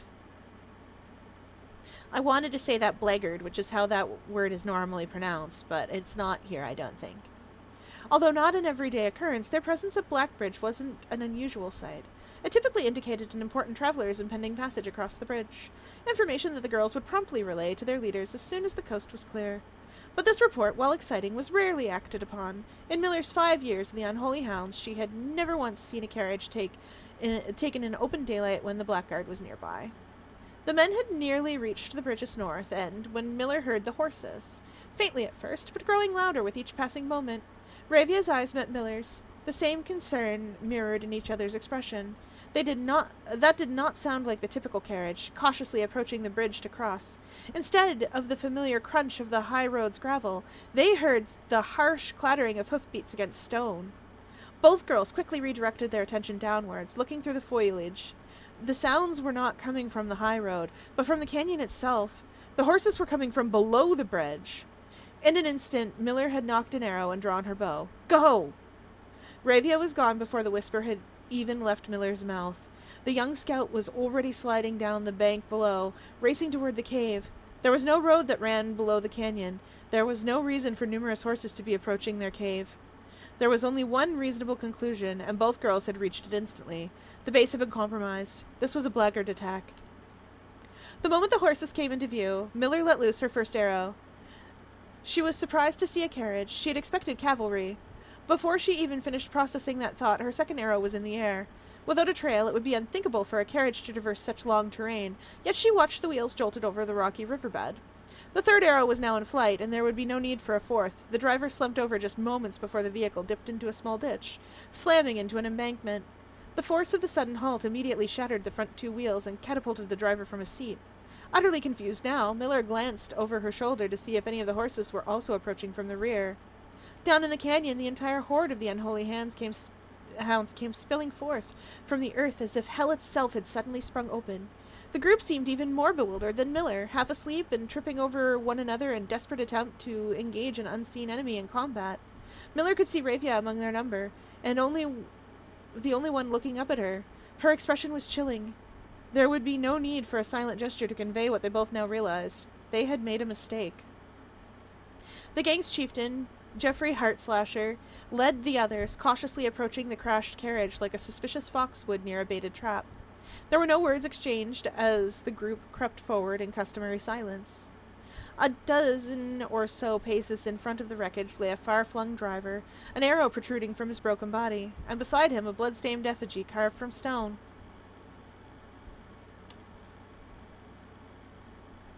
It inspired the canon Nyla's lactose intolerant. Ooh. Ha! The devious fish me in! We do love a fish me in. Yes, that's true. Most cats can't digest milk. They can digest milk as kittens.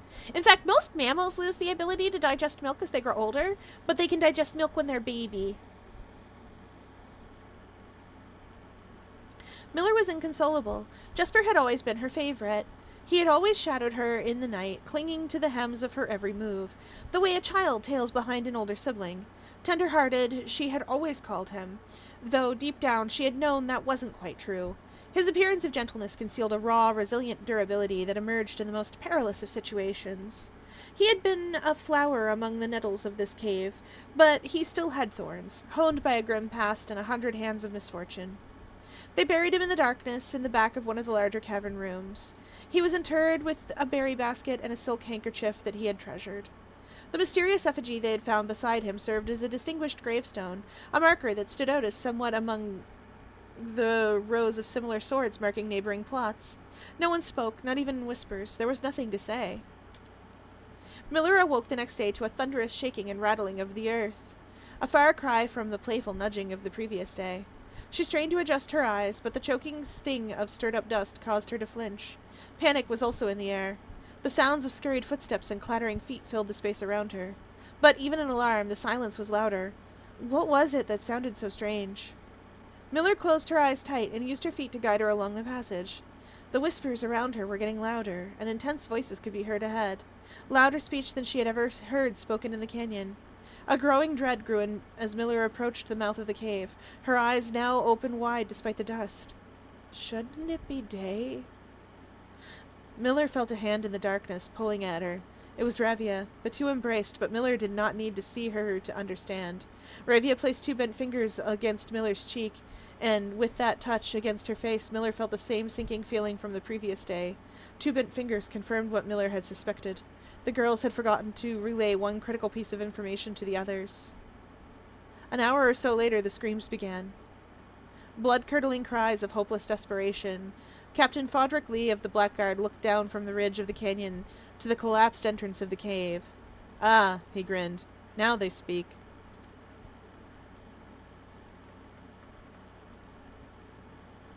You're cursed!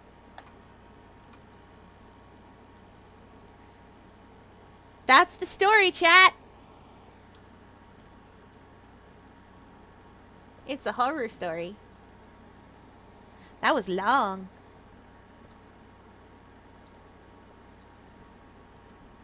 Anyway, Magnus reference. As you do. Ooh, the vestibule. So early, I don't want it there. I would like...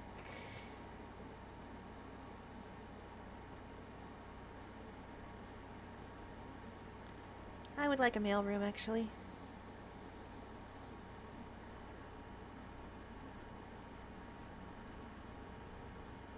That's what you get for touching cursed objects, I guess.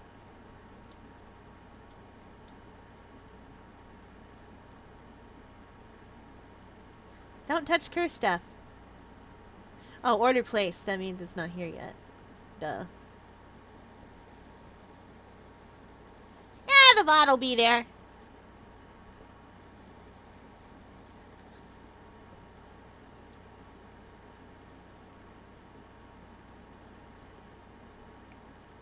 Also, side note, if you know your enemy's hiding in the cave, collapsing the entrance is a 10 out of 10 way to deal with that.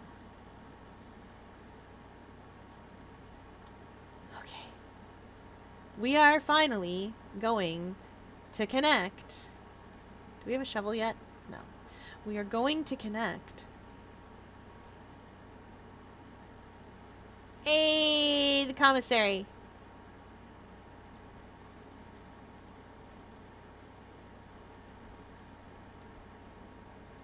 We need a shovel really badly. Hello, commissary. Why? How helpful. Everyone. That's a special key, isn't it? Nope, that's just a regular one. How helpful. Thank you. Wait, no, I needed more of that. Not the soul shaker, though. I need the shiny rocks. Don't want a singular key. I want shiny rocks. Thank you. There's one more shiny rock for sale. Now I may dig. Dang. Now before I forget, we're going back to the root cellar to dig some more. Dig, dig, dig, dig, dig, dig, dig in a mine the whole day through. 'Cause dig, dig, dig, dig, dig, dig, dig is what we like to do. Oh, it ain't no trick to get rich quick when you work in a mine with a shovel and a pick. In a mine, in a mine, in a mine, in a mine, where a million diamonds shine. There we go. Turny! I'm so sad that I can't eat the potatoes lying around. Money! We'll buy another gem. I liked K-pop Demon Hunters. I thought it was fun. It felt like the finale to a TV series that I hadn't watched any of the episodes to, but didn't actually need to watch any of the episodes to get the finale. Do you know what I mean?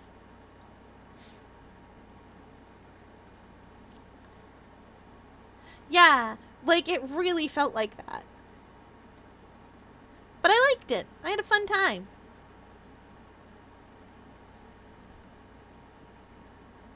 This dig, dig, dig, dig, dig, dig, dig is what we like to do.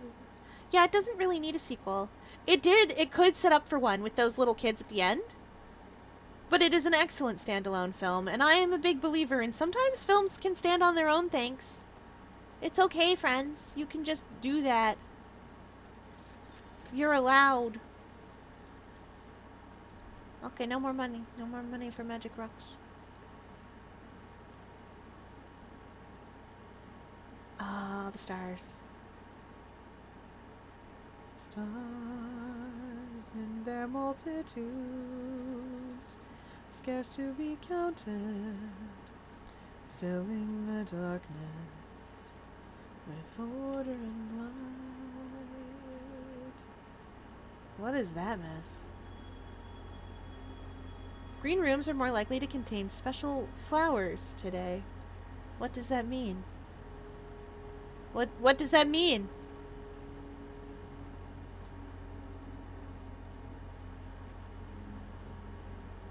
I don't want to go in the chapel. At the same time, I do want a way out of... No, that's fine. Is that a shiny thing over there? That's money! I am refunded my money! I am refunded my money! Thanks, the chapel. Oh shoot, there's even more diggy spots. Chapel's full of things today. We're digging up hatchets today and sharpening the blades. Okay, I'm gonna go back down to the entrance hall real quick. And then come around to the chapel, hypothetically.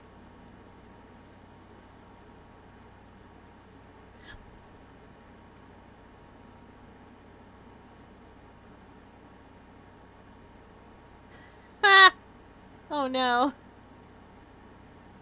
I don't want to use either of these here, and I definitely don't want to use that one.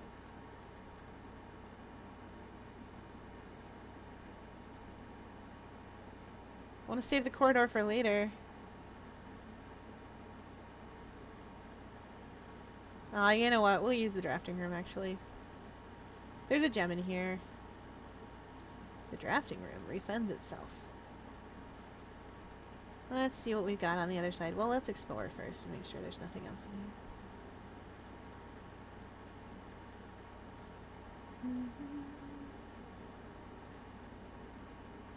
Oh, conservatory.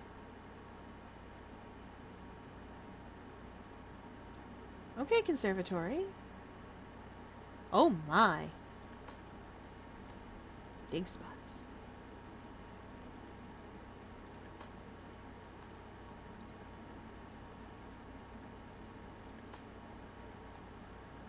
Turn. Okay, we may permanently adjust. I got to eat a turnip. We may permanently adjust the rarity of things. Standard's fine for you. Oh no, I meant to...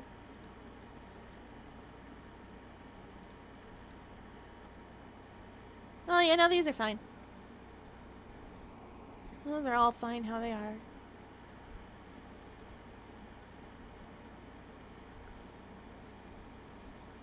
Greater chance of finding items in green rooms. I'll take it. There's a metal detector in here too. Whoa.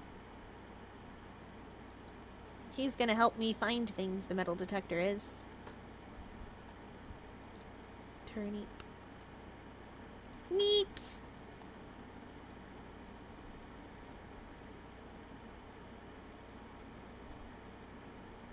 Oh, that's what it means!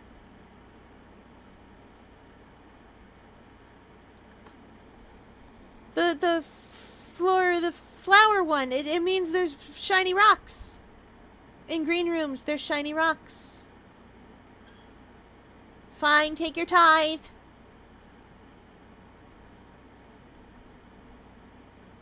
Well, we have to put the dining room because anything else will block us off completely. We've done a good job blocking ourselves off almost completely.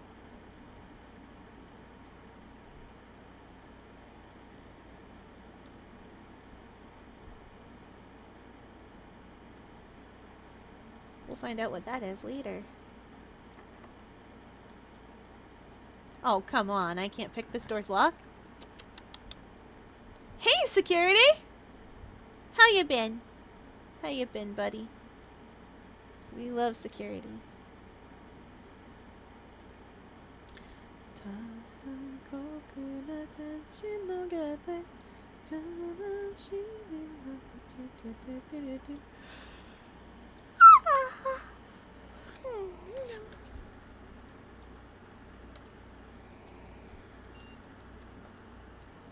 Yum, yum, yum, yum, yum, yum, yum, yum, yum.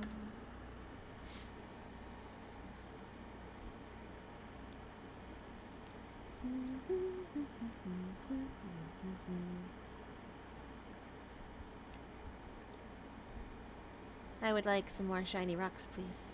I guess I could have put the lab there, and then... Oh, I could have put the lab there and hooked it to security, and... Well...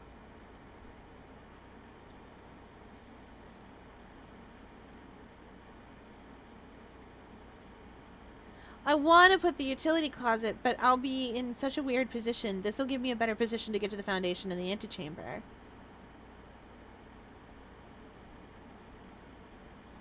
But I could turn off all the doors and turn up the... Yeah, we're just going to do that.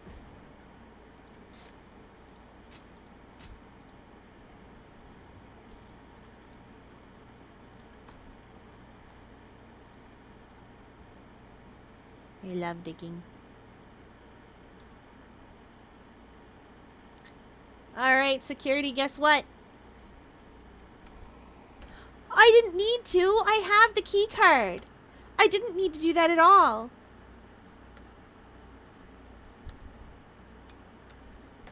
I specifically didn't need to... Oh.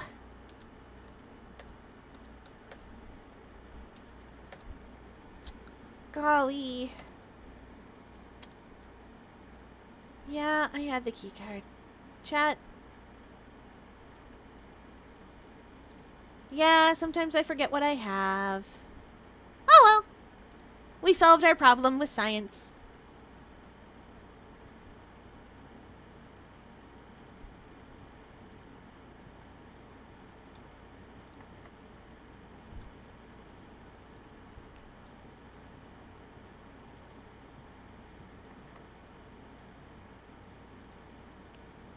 Oh no.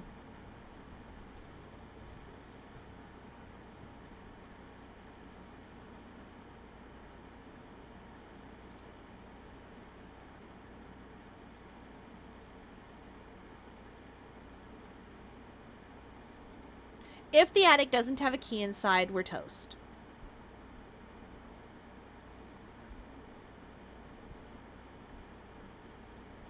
If it does, then we can move on. Well, maybe we're not completely toast. Let's take it. I'll take 8 items today. Whee! Compass, more likely to draw floor plans that go north. There's a key, a gem, the broken lever. Helpful. The vault key!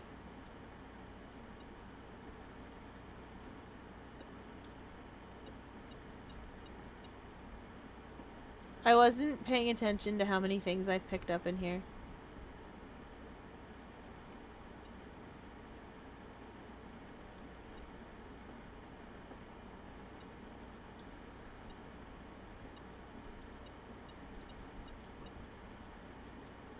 That should be everything.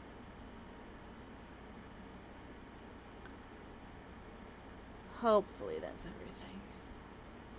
Thankfully, security's like right here.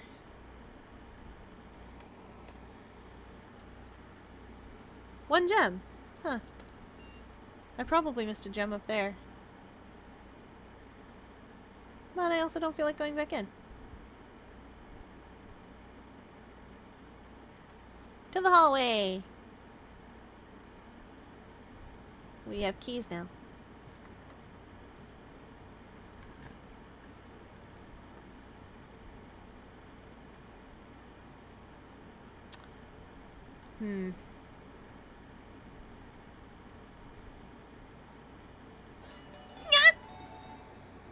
Well, keep me hydrated as chat demands.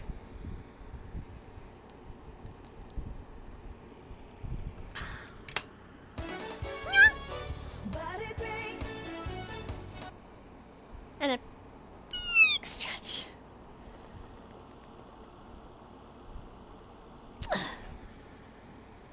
And for body break, we'll do some arm circles real quick. 1, oops, 2, 3, 4, 5, 6, 7, 8, 9, 10. Okay.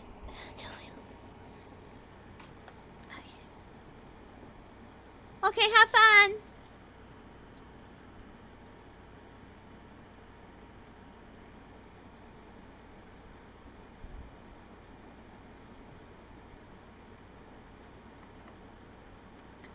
Always gotta try to pick the lock. Oh, go. Guess what? We're gonna find out what's in box 304. Wait, will that block me off completely from everything? No! We're gonna find out what's in box 304. I finally have it! First, we gotta stop our metal detector going. Absolutely losing it. It is losing its mind, chat.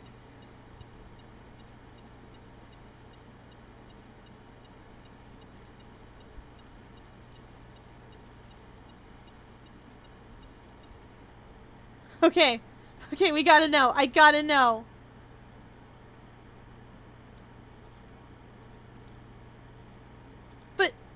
But how do I... But then where does this go? Oh, 149.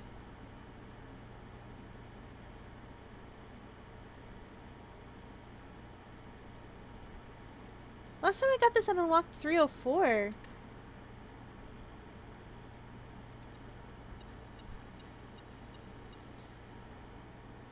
Your allowance has been permanently raised by 2.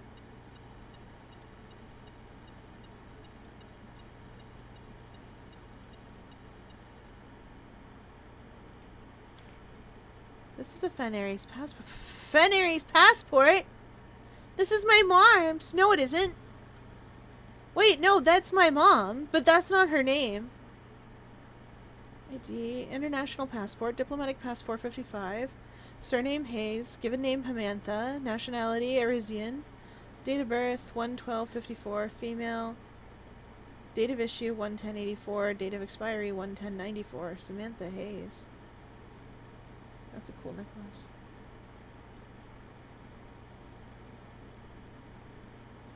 Let's get back to the complex. No!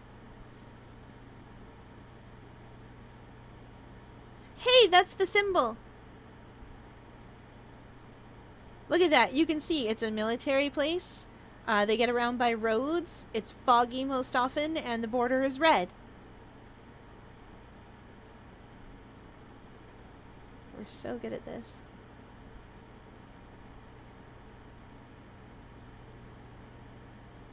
But that's Marian Miracle. Like, that's my mom.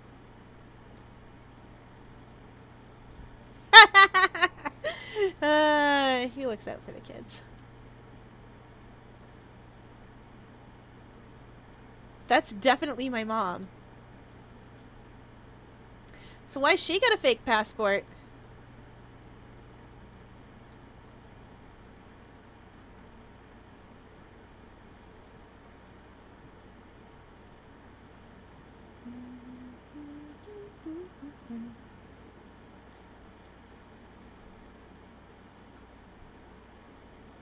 Yeah, I get the impression that my mom is alive. Oh, hey, it's fish time. Have dinner.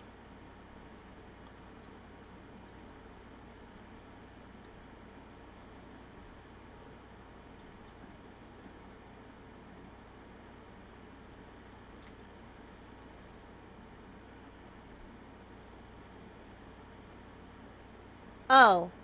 Well, we're cooked, chat.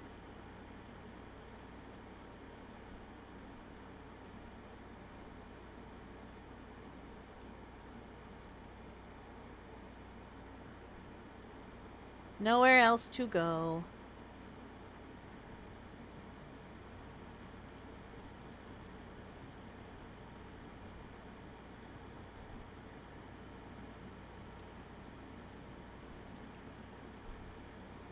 Darn. If only I'd remembered I had the security card. West-facing villa. I know, right? But we did find out what was in the vault.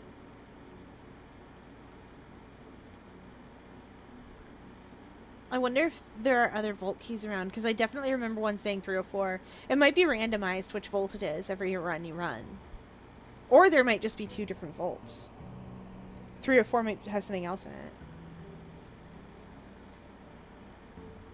We are gonna hook the pump room to the boiler room. 12 money. The pump room's connected to the boiler room. And then we're gonna do whatever it does with the boiler room. We're gonna get the water out of the reservoir, presumably.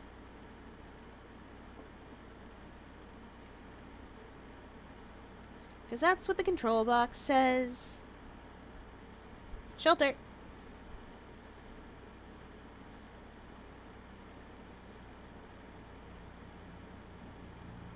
Whee! Shiny rock.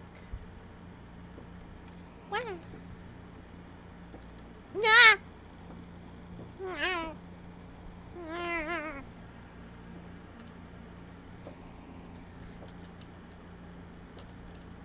Chad, I don't know if you can hear them.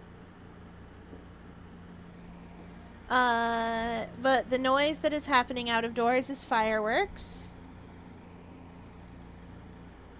That is why I'm making funny, angry noises about it. Everyone's very excitable because it is Canada Day. They're having a great time. That's okay. I got my air conditioner on, so it's not too loud. And loud noises don't bother me all the time. It was just very sudden. And I did not like that. Whee! Whoop. Going east today. Go east, young man.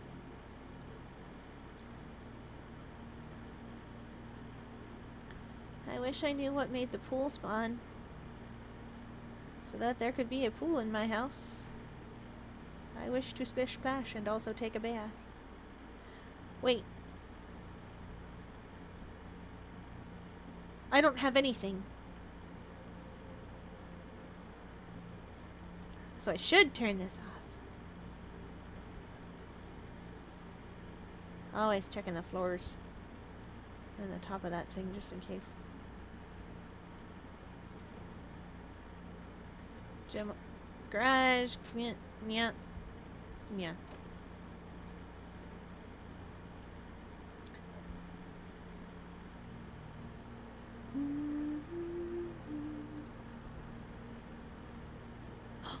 The foyer! All hallway doors are unlocked! Chat! All hallway doors forever are unlocked! The vestibule can't stick! It can't get stuck because no hallway doors can be locked. Oh, we're gonna have a very orange house today! Very orange indeed.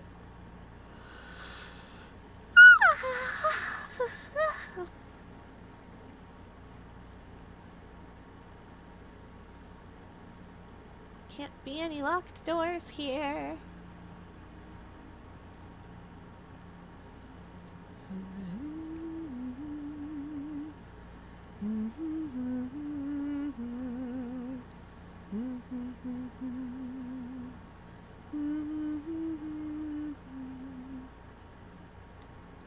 I'll take the library.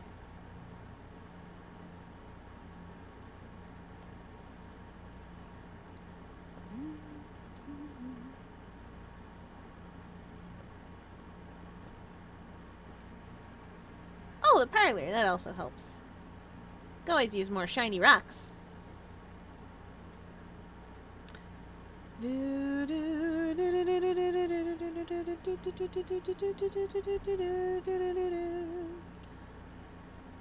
The other 2 boxes are empty. The other 2 boxes are false. The white box is true. Oh no. Logic time. The white box can't be true because if the other 2 boxes are false, then the white box is true. So it can't be. So it must mean that the white box is incorrect and therefore the gems are in here.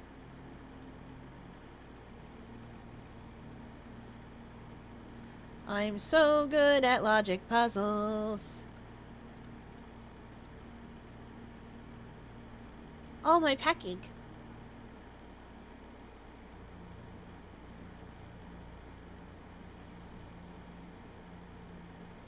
I wish to get my packing.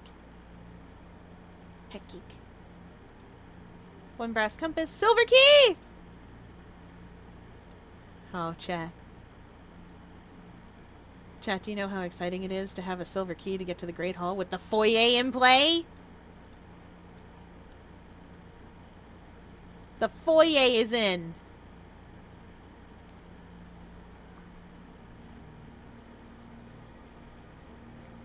Oh, first locked door we find. Maybe not the first locked door we find.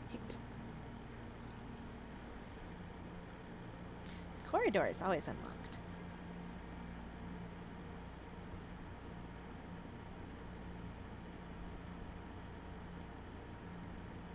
Tomorrow you will start with one key for each tomorrow room you draft today. The clock tower is so dangerous, it always messes me up. Discover less common floor plans when drafting in the library. Hey, a coupon book.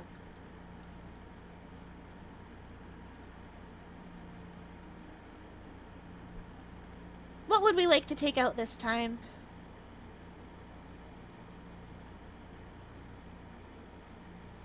I guess I could take out a drafting strategy. I haven't read volume 3 or 4.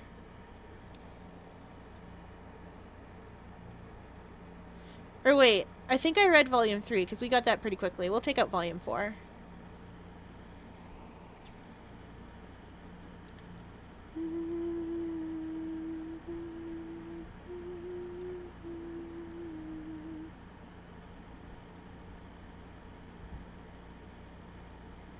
Closed exhibit. The doors in this room are security locked. We don't have security up yet, but I really want that.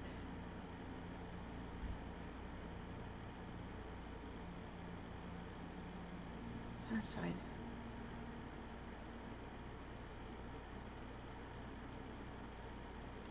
Fake crown. Fake guards. Oh, hello!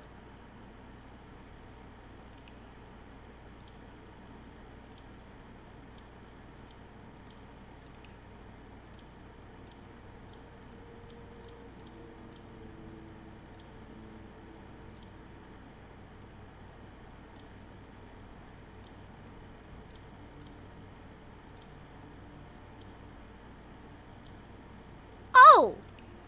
Okay, I see what we're doing here.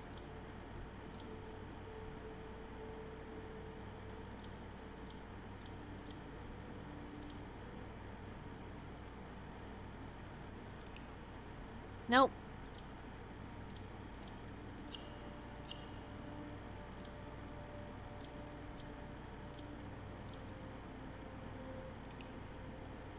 Okay.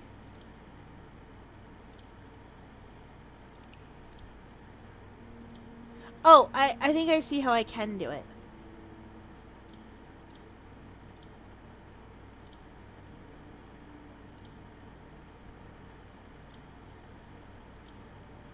No, that's not what I want to do.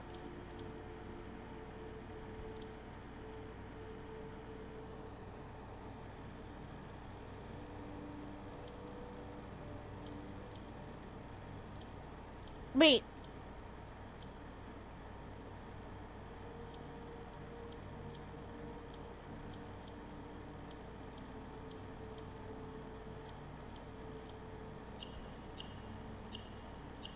There we go.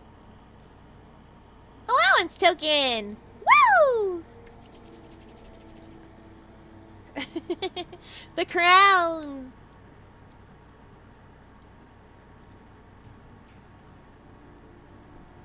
Huh? But why are they open?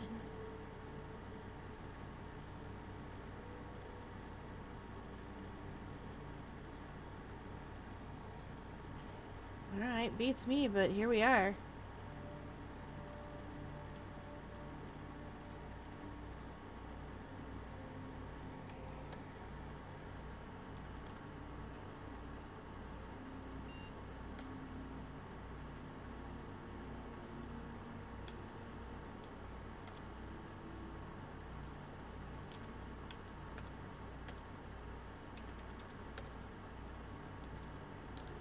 Okay.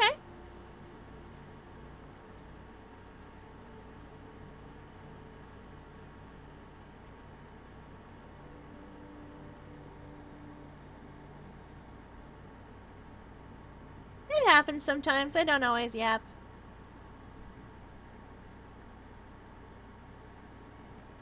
Hallway doors are always unlocked.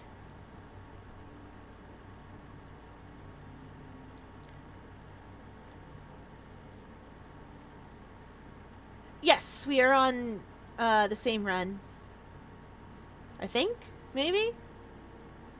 I don't know when you left. Oops.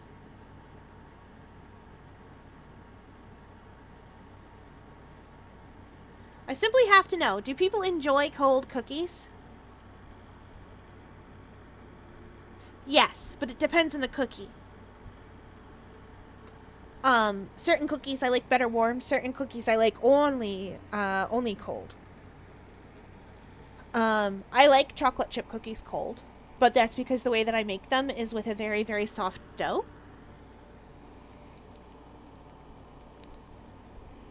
So imagine the texture, like the soft texture of like an oatmeal raisin cookie, but with chocolate chips inside.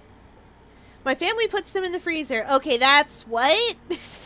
What cookies are you making in the freezer? There are icebox cookies you can make, but that's in the fridge primarily.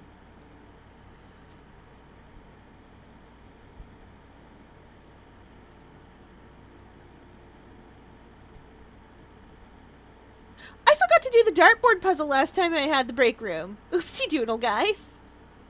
I just straight forgot. Where's this gem? I said to myself. It's in here. Okay. 2 plus 1 squared is 9.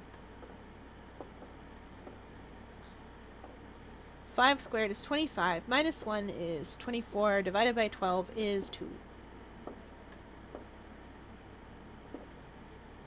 1 and 2. 3 squared is 9.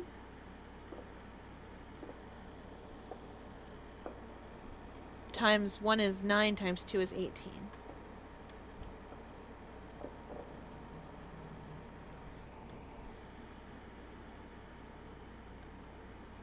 We are an absolute glutton for keys, apparently.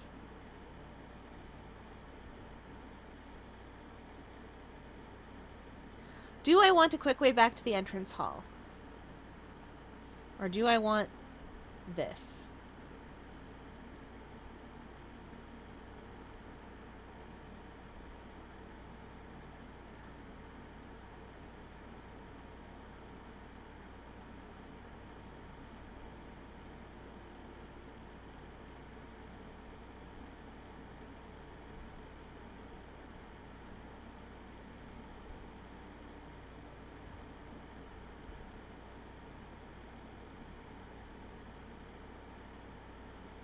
I'm taking the chapel.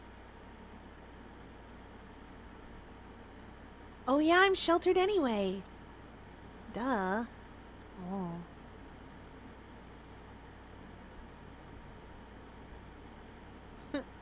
I'm silly. This will give me more resources overall. Or it might. Kinda depends on how we go about this. Corridor is always left unlocked.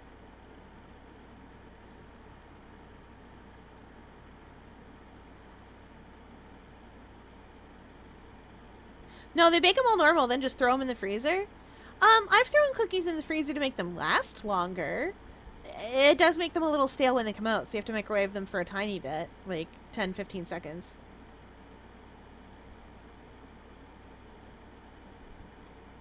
I forgot I was protected.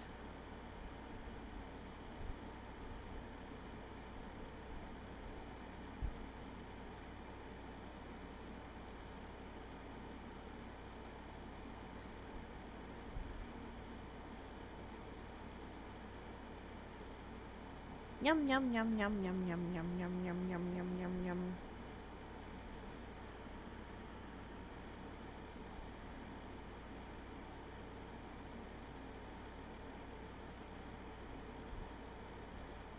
Oh, you can get good at math by practice. That's honestly the best way to do it. I'm not, like, phenomenal at math, but I'm good enough for those puzzles. I don't have a shovel. Sad face. Alright, what do we got? None of these is the pool.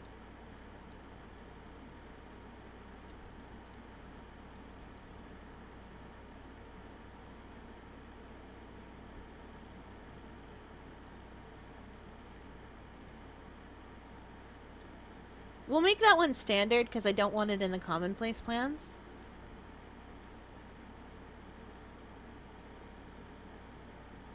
Oh, I guess we're picking the dining room, like it or not. If we wish to continue.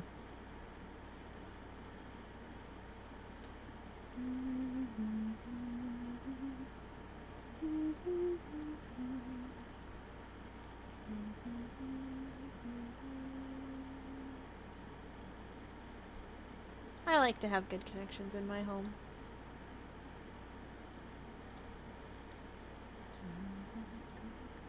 I have Cruel Angel's Thesis stuck in my brain, and I would like a different song stuck in my brain.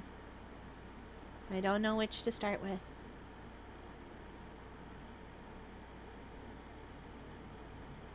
That's okay. Squares and multiplications above 12 is usually where you stop.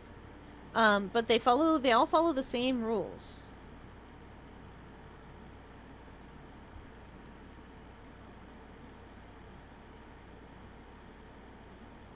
We'll take a workshop. And also, at a certain point, as long as you know the rules, you'll have a calculator to work with.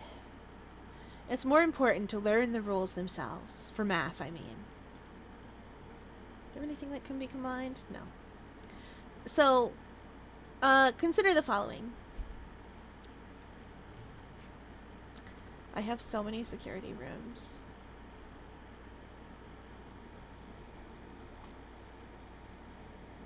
I'm not making the same mistake again. We're going north to the foundation. Not that foundation, though. You guys know that foundation, right? Hey, security key card. We don't need it, but it's here. You guys know the foundation. They skip things. If they were real, they'd skip me. They shouldn't, but they would.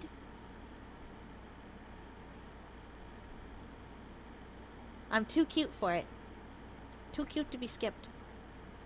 They'd be like, oh no, she's precious. What? We can't possibly harm the little octopus. And I'd be like, darn right you can't.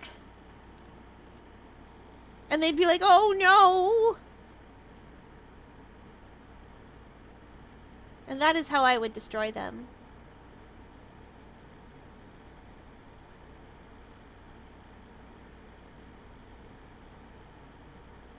I really would like there to be a locked door, but there isn't one in here. This is a hallway, you see. Oh, this is going up. Oops.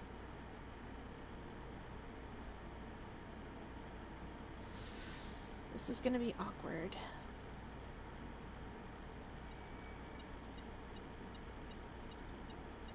Oh, dinner's served in the dining room.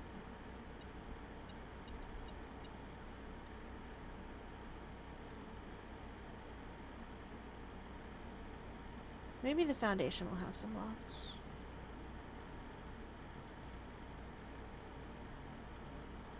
Let me actually run back into the dark room real quick. I think this one was like this.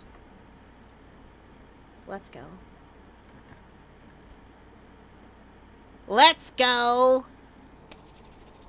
We love the Great Hall when everything is unlocked! I need a calculator for everything. Yeah, at a certain grade level, you just kind of do. I'll tell you one thing immediately. Somebody that is a huge trivia nerd will memorize pi to several digits. I just press the button on my calculator that looks like the funny little arch that's not quite right. Terrible. Ask me for a 13 by 5 and I'll say a happy couple. Oh no. Get it? Because blank x blank is a ship? Yeah, I get you. Yes, I often am very focused on puzzle games, and I do not pay strict attention to chat when I am like this.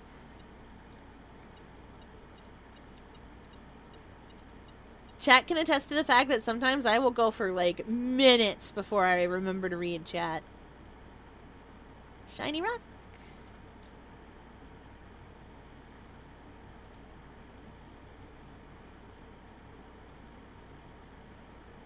Oh, we already did that. That's the elevator control. Truth be told, I think that's how we did that last time, too. Oh, yeah, that's okay.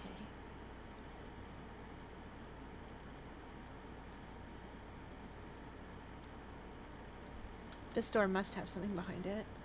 One of these has to have the switch, right? Doesn't it?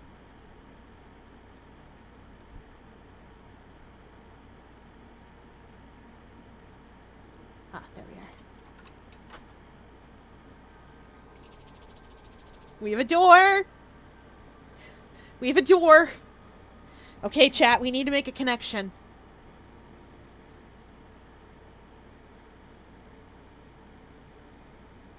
We have a connection to the foundation. We need to make a connection to this side of the antechamber.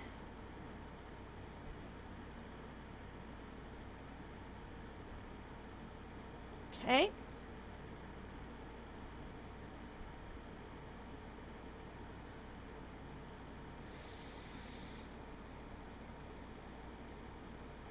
We'll have a second shot. Okay. Oh yeah, I have a metal detector, don't I? Dice! Dice, my beloved.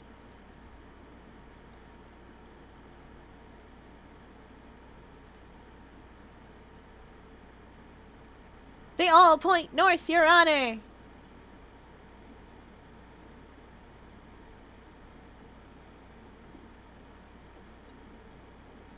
Oh, I heard that metal detector.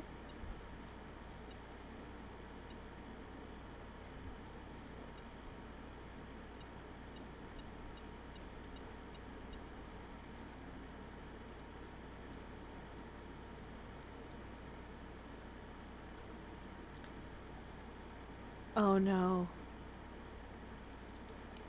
Give me a hallway north. Yes! These doors are all unlocked because this is a hallway! I thought that umbrella would be something I could pick up. Hmm?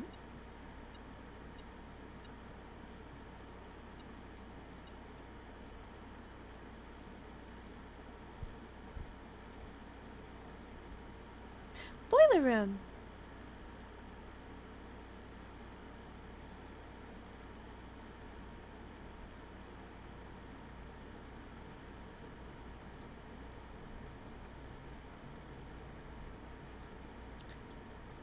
As per usual, I will turn it on.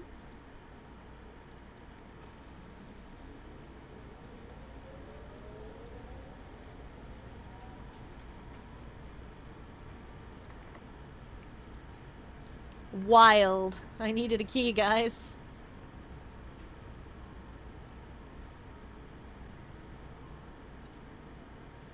Huh?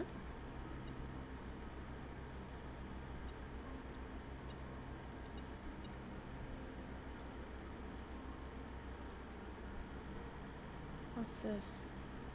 Apples are more delicious. The slice. Shiny rocks.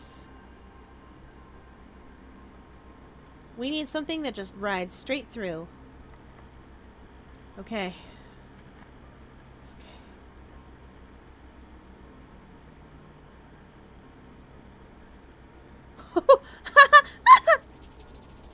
Chat! Okay, chat. We have a path to the antechamber. We have a path to the foundation. I don't know what that means yet. But we have it. We have that thing I said. And, I don't know what that means. But we're gonna find out together. This should open up into the basement key. Okay. To continue up, you must go down. So, we're going to go back out. We're going to come down through the courtyard if we can. We do have a clear path to the foundation, so it doesn't necessarily matter if we don't get a clear path this way. Honestly, that will also work. I'd like to see what's in the armory, because I have 41 coins. Mace. I'm gonna take this torch, if I can. Yes. What about you? Can knock locks off chests and trunks. Tomorrow gain 1 star. Yes.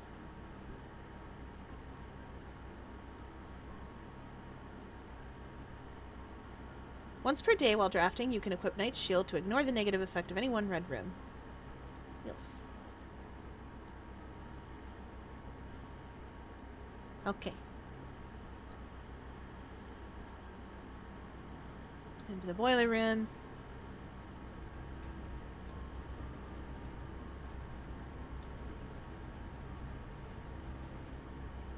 Into the East Wing Hall.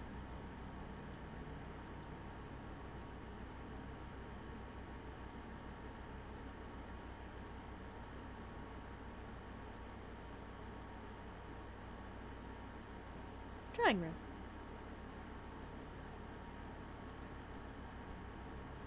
Oh, let's grab that gem. Okay. Chat. Chat, we're going down. Going down.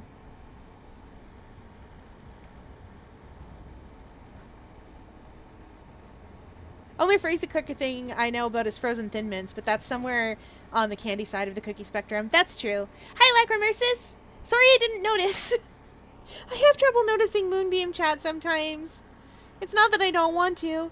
It's that y'all are in a slightly different part of the screen than where the rest of my chat is.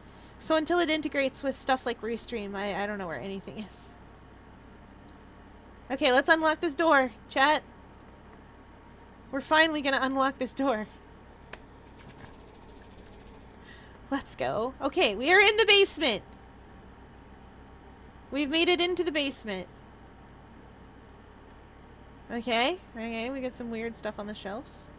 We got a button way up there.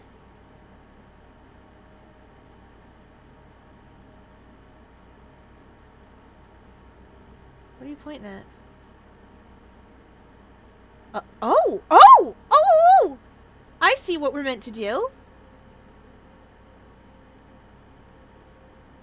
I think we are meant to make ourselves a path.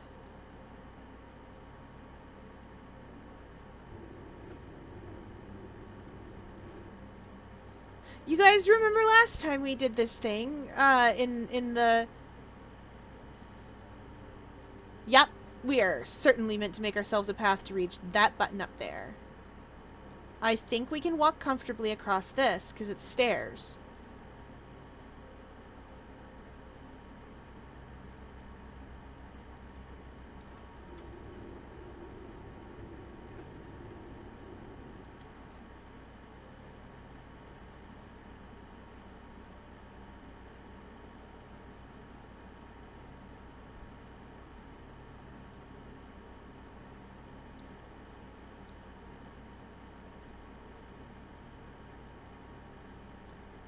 Okay.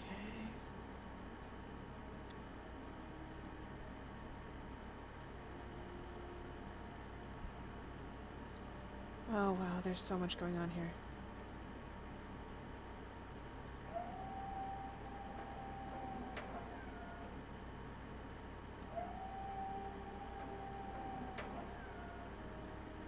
That goes up and down. That's nice to know. What else is going on down here? I really want to be able to press that button real bad. Oh, here's where the stairs up are.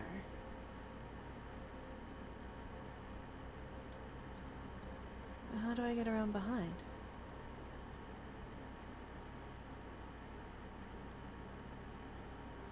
It looks like that's the stairs up.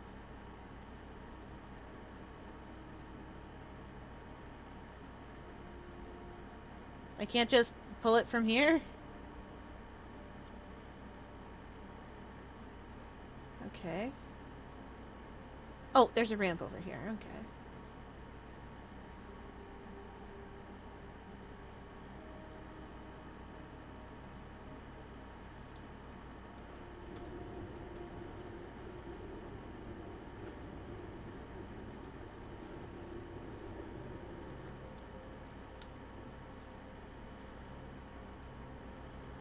Okay.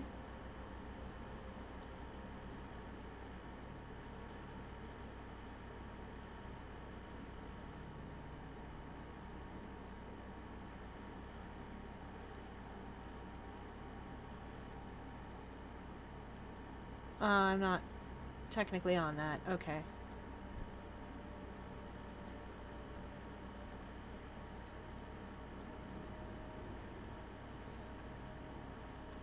Was there something over here? Oh, there is a cart there, I think.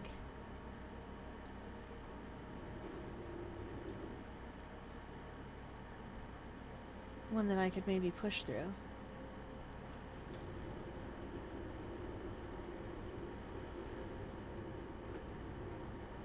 I don't know if it'll push all the way down to that spot, but it looks like it's going to.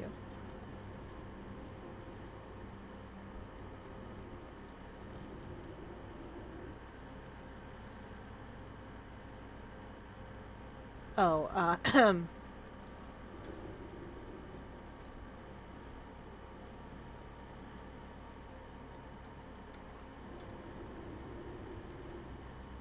Wait, can I walk under this if it's raised?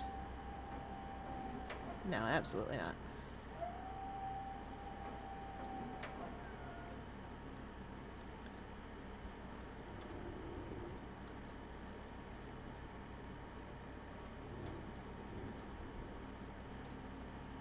That seems about right. Yeah.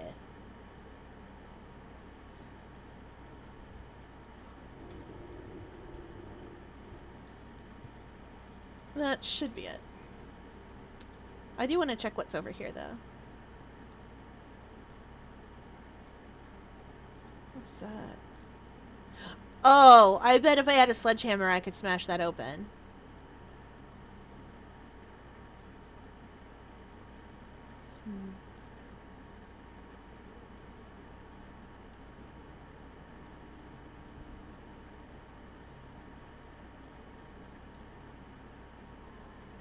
Where does this go?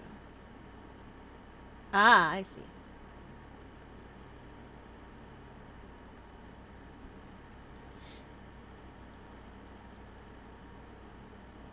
These are stairs down.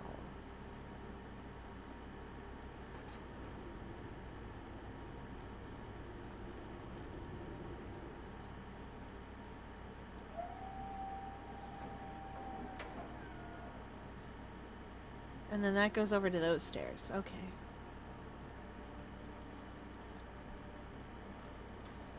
Yeah, at least we're not losing steps is probably the biggest thing here. When you have great big puzzles like this, usually the game is kind enough to put you in a situation where you don't lose steps about... Wait, what am I doing? I don't need that, right? Yeah, I don't actually need that to be in that place. Okay. Generally speaking, you don't have to go between rooms to get puzzles, to get to different puzzles. Why did I put that back? I'm probably going to need that over somewhere, aren't I? Let's take a look.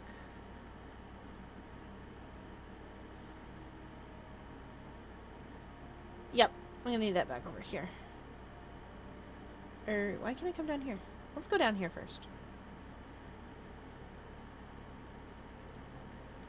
100 bells. Sandy Heights, 5 p.m.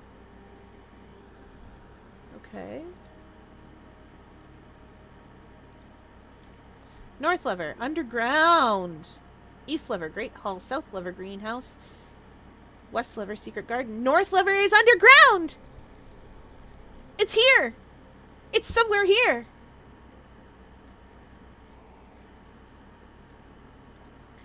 That's what's going on! There's a lever here somewhere!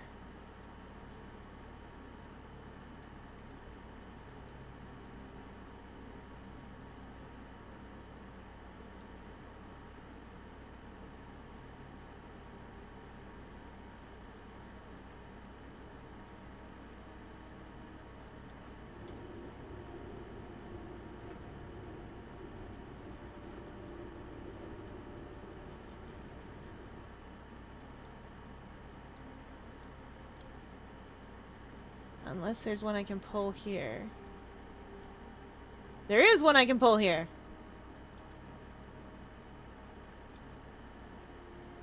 Let me just do a quick run around and make sure I can... Yeah, okay, there's a way around.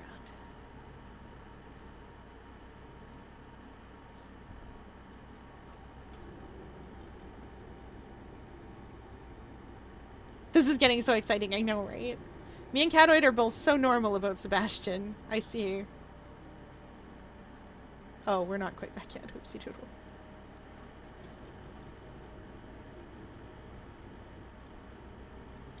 It's really hard to see where I'm maneuvering with this one.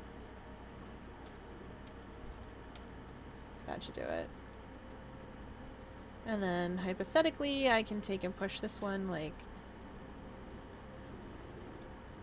basically right up flush, like that.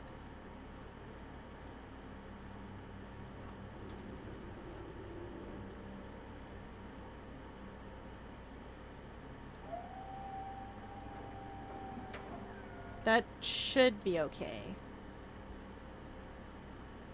I wish I had a sledgehammer, or that power hammer I have in coat check. Wish I had that power hammer I had in coat check.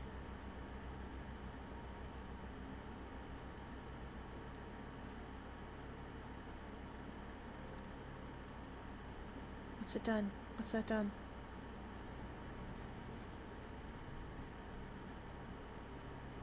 Oh.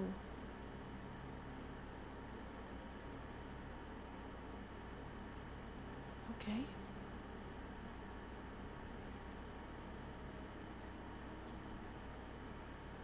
This is the other side of the reservoir.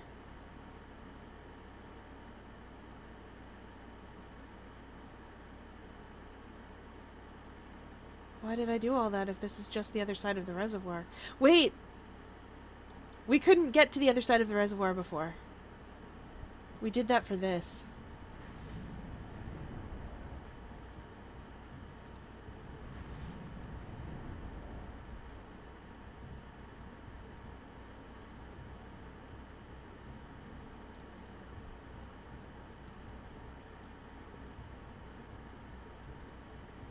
Where can we go from here?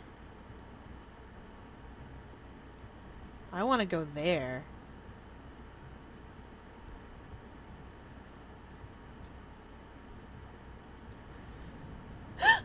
What?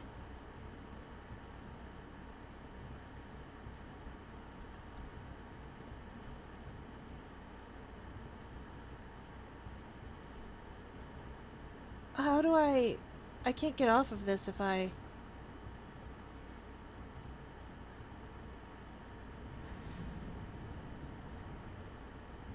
How many of these are there?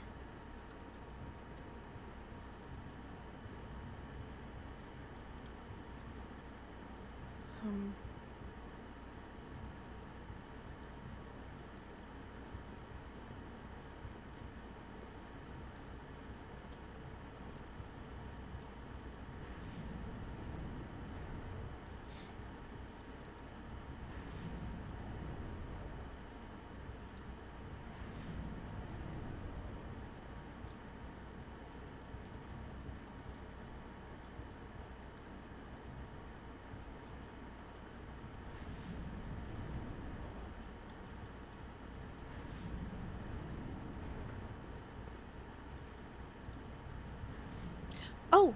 This is gonna take me over here.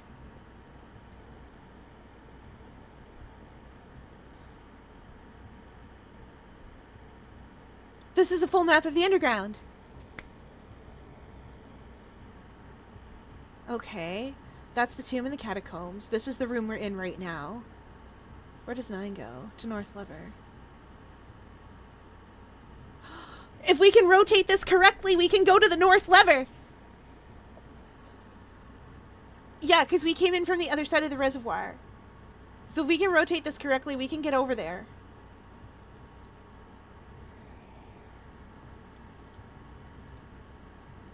The Mechanarium has one door for each mechanical thingy in your house. That sounds cool. Okay, okay. We came in from the reservoir. We are standing... Where are we standing right now?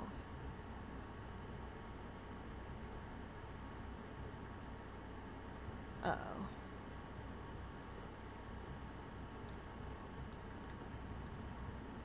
Okay, that's the reservoir. That's the room we want, I think.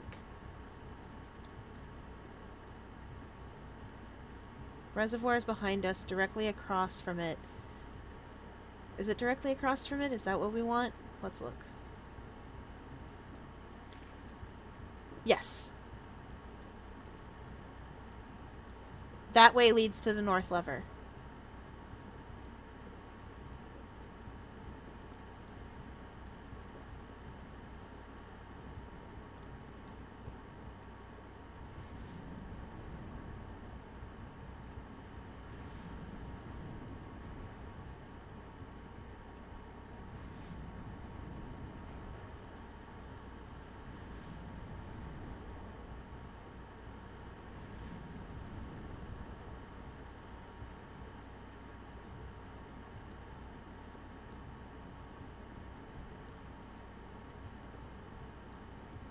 Okay, we know if we go over there, when we turn it, the only other place we can go is that right there.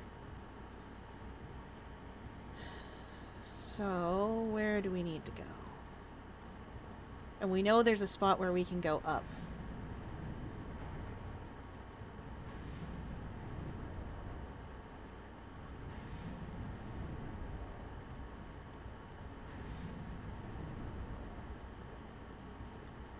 We will eventually need to get to there.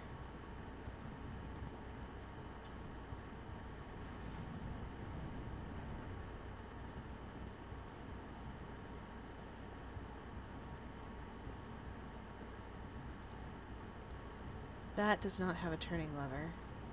That doesn't have a turning lever.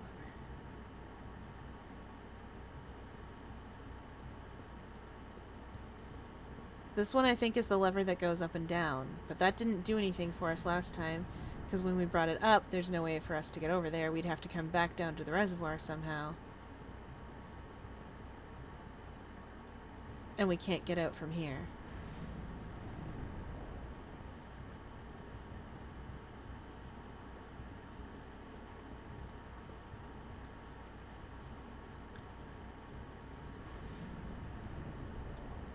If I could get to that one, which is also a turning lever. Wait. I needed that map and I didn't take a screenshot of it. Darn it. Well, I can go back and look.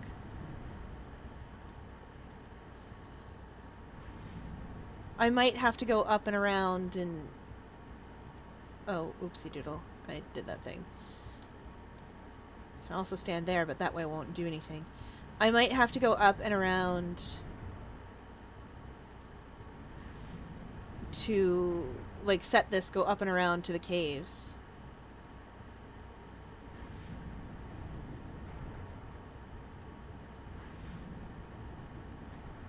That's fine. We'll figure this out.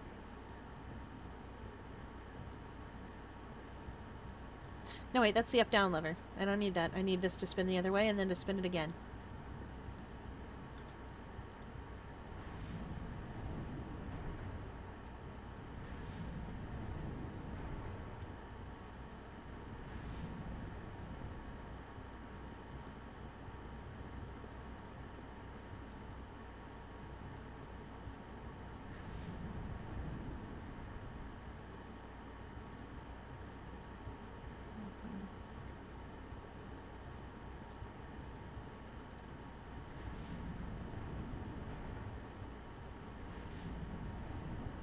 Because we might just be able to go through the mine entrance and come across this, if we line it up properly.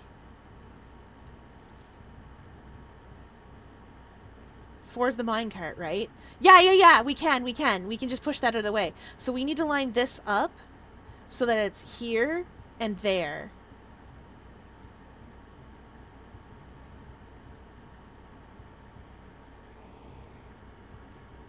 I need...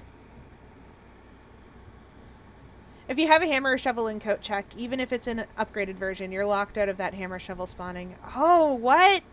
That's what's been happening? I have the power hammer in. So power hammer and Coat Check would mean you won't see regular hammers until you check it back out. Aww. I did wonder about that. I have never been to room 46, and I think we might be getting to go today, depending. We'll see, I don't know. Chat, I'm doing a silly thing. I'm print screening this for myself. Because I don't want to draw it, and I'll never remember.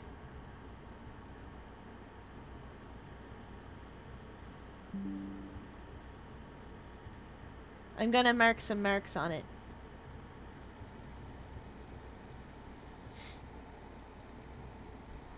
Ooh! Oh! Val, be prepared. Also, that's a good Sebastian. Strawberry bat. Adorable.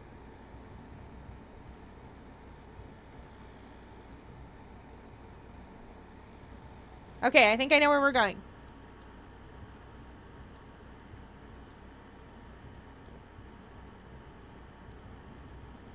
Yeah, we need to line it up here and there. And we should be okay.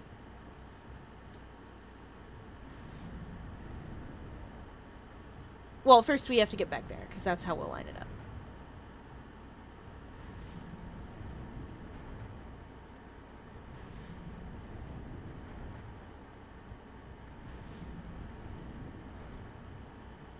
Right? Yeah, we can line it up from here. So we need to line it up there, and it should line up in the right place.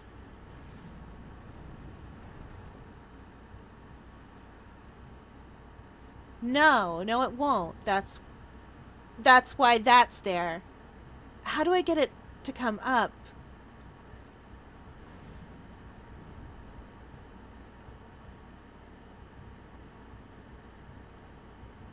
Ah! Okay. I think maybe I see. I do have to go back into the mine, but I think I see. Huh? Oh, it has to be pulled from the other side. If only I could sail across the reservoir somehow. Why did I look at that like that would help me?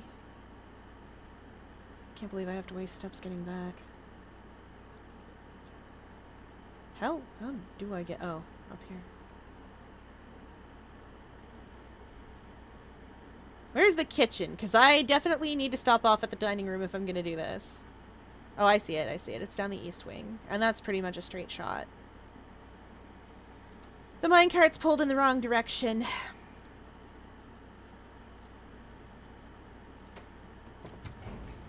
So I've got to go down into the mine, pull the minecart the other way, then come back up to the foundation, and then go down. That's unfortunate.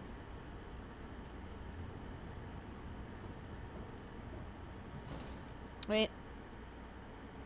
That'll be the wrong way.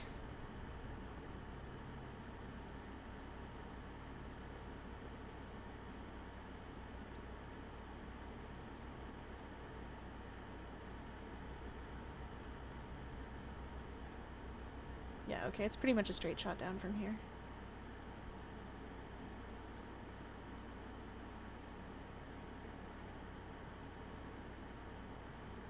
Right? Yeah. I'm just gonna make a detour into the dining room.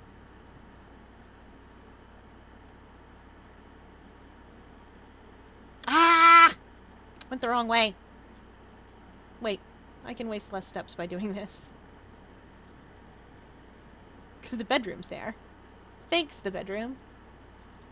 What do we got today? Steak!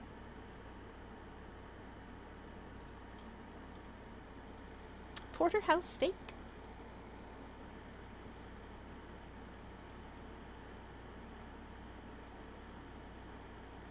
Okay.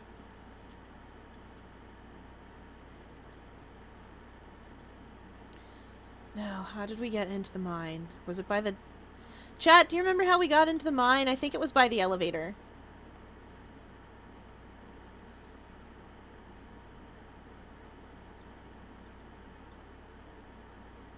I hope it was by this elevator.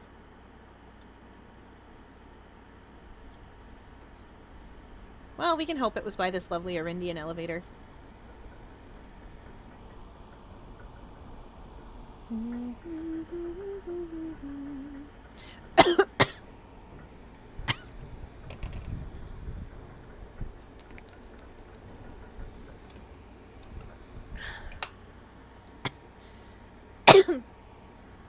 Chat, because I am so close, I am not going to just, like, give up on this tonight.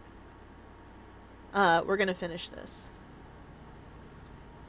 I was sure I got in through here. That's the chess puzzle. But I was sure there was some way in over here. No, it's the fountain! It's the fountain we get in through. But I have the fountain open, so that's okay. Unless it's this way. Wait, I have a solution to this problem. Val's an archive today. The fountain would have been the faster path.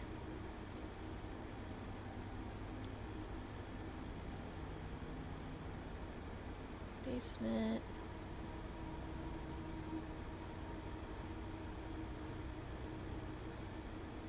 Wait, no, maybe there isn't.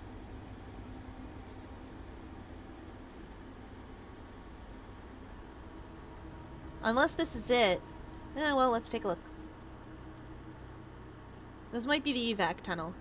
And that will lead me just the same place. Yes! We're in the room with all the candles in it. I lit all those candles. This should be the minecart.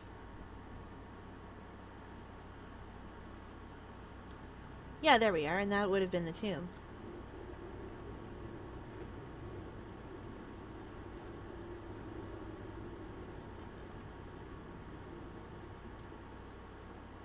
Now we gotta go all the way back up.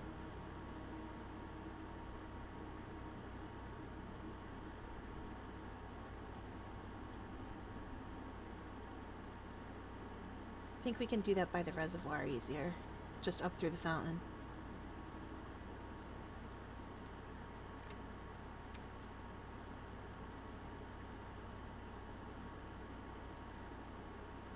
And then it's a straight shot back to the foundation.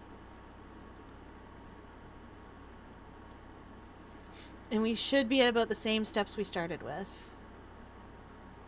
Fastest way back. Chapel break room hallway.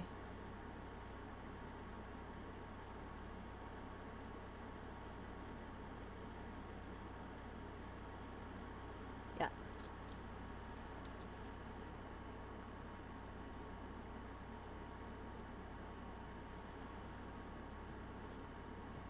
I think we're gonna do it tonight, chat. I'm gonna try. Maybe we can't. Maybe we've wasted too many steps, because we have to get back to the north.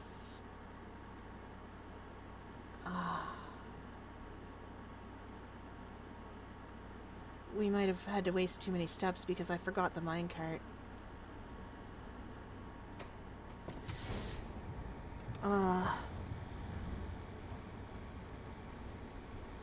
It's so interesting to see different players' journeys through this game. You have so many things unlocked that I never discovered until after reaching room 46. I have crazy things unlocked. I have the throne room right now. I don't know what it's for, but I have it. I have not been to room 46.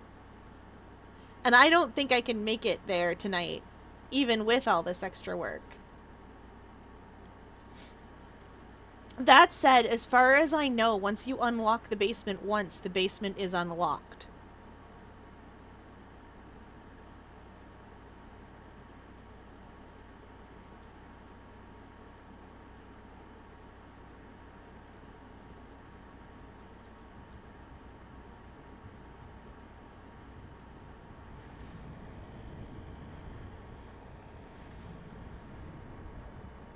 Oh wait, I didn't have to come in here. I had this already set.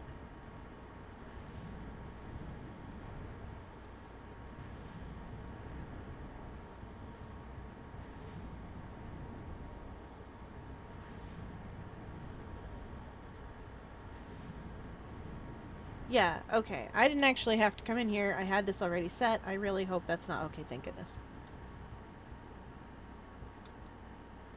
Oh, thank goodness.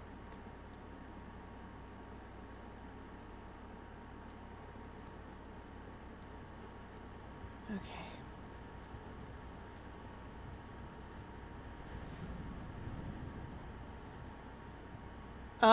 Amazing.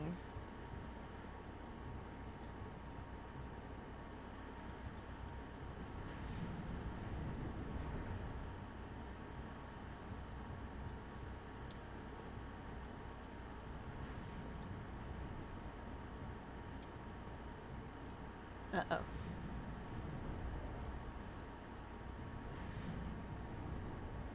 Oh, I know what it is. I know what I need to do.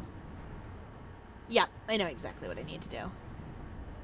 This isn't the place to do this rotating.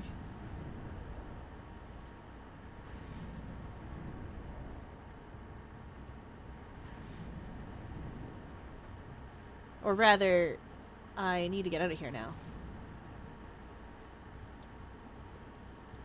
That doesn't take me out. That doesn't take me out at all.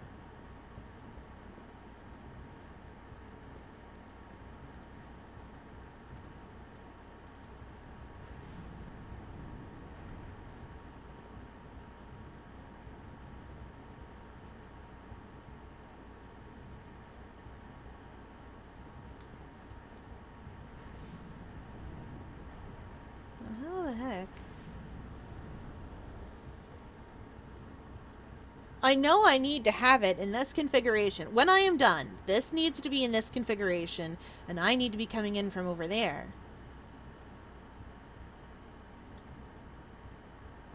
Oh, okay, I think, actually.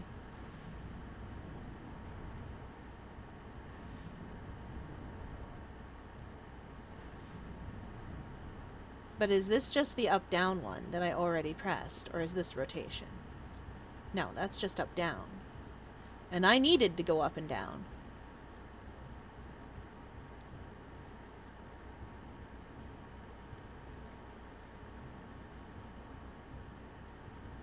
There are not doors up there. So how? Ah! Ah! Jump scared by my own alerts. Alright, we hydrate as chat demands.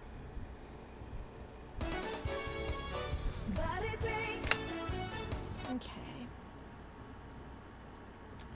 So there's got to be another place we can go from here. But if I rotate this until that's there, then the only other place I can go is over here. And that is just an empty slot. There's nothing there for me to do. So I can't get out that way.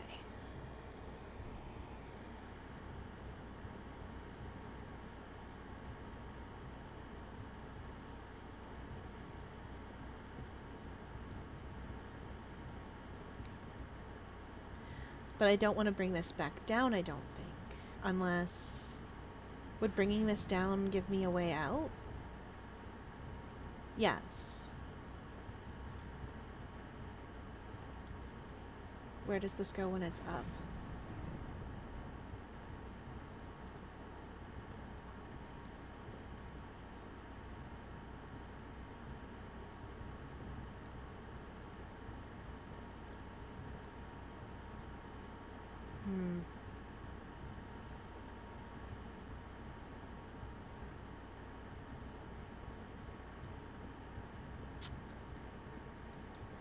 Because I can't quite... Because rotating this only gets me either there or over into that blank slot. And I don't think there is anything in that. Well, let's look anyway, I guess.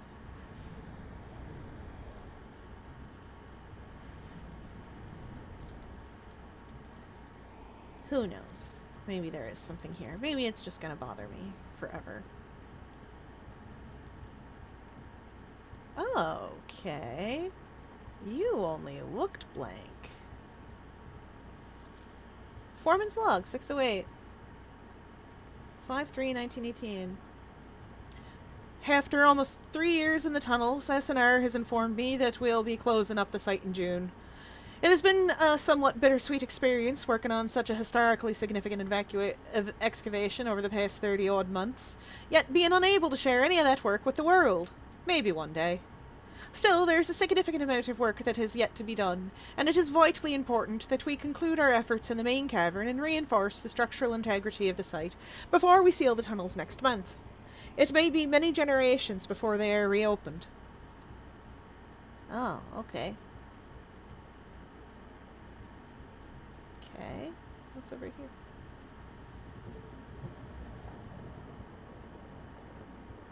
Huh? What's this? Is this the minecart? This is the minecart again!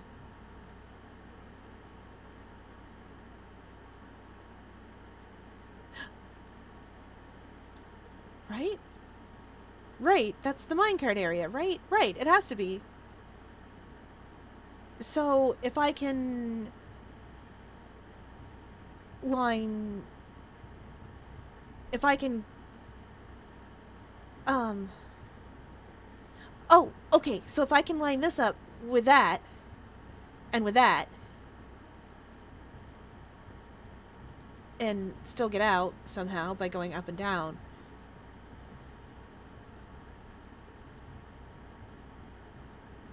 Well, wait, maybe I can just go like this. Wait, yeah, okay. I can just go like this and come back in. Right. Because this should be the minecart. Yeah. Yeah, so I can just come back in at the reservoir. Yeah, okay. And then rotate like this. And then all I need to do is rotate again. And one more time. And then come back in through the minecart, but go all the way past that door. And hopefully that should do it. I don't know if I have enough steps to make it back, though. Which would be devastating. But let's try. And that's rotational so that I can get out.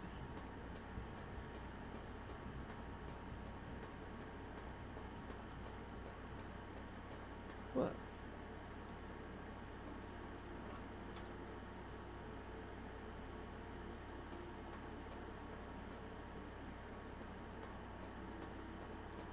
I only have 10 steps, and I don't think it's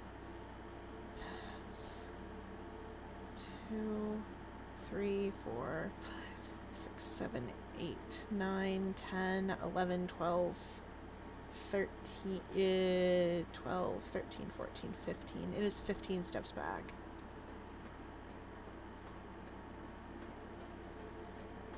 Still, what are all these doors doing here? Will they get me out?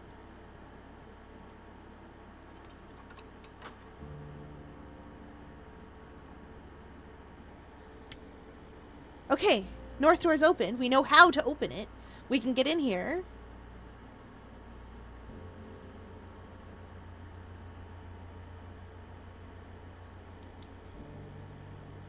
Okay.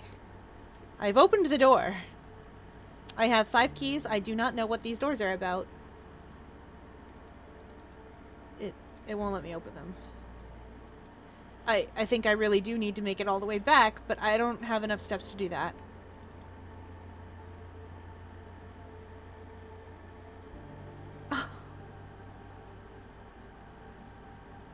Wait, no, the foundation! I can go to the foundation! I can go to the foundation elevator. That is significantly less steps. We might have enough steps to make it back.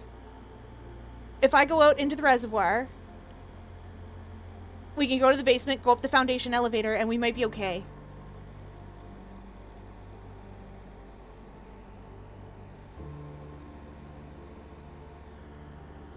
Oh, scroll down on the video page. Yeah, we've been there.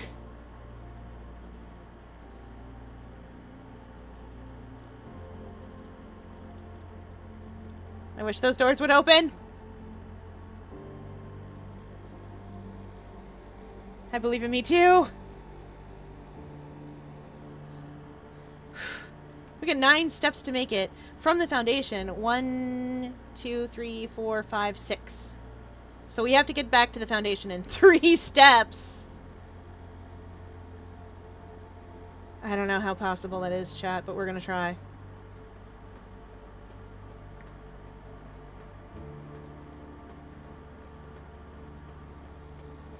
Unless there's something I can do with those doors.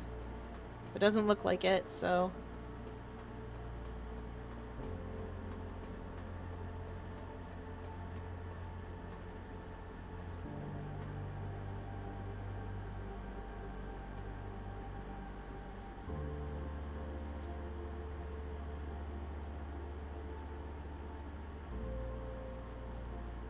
Okay, reservoir is right there. And this still counts, I think, as part of the reservoir. Amazing.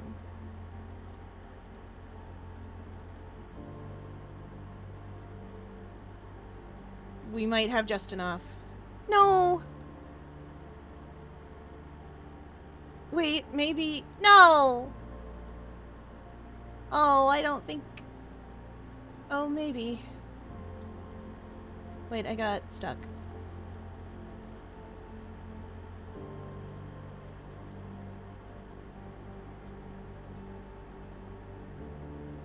Did I get stuck? No. It's right there. Please don't count. Please don't count against me. I really want to get into room 46. I've come so far!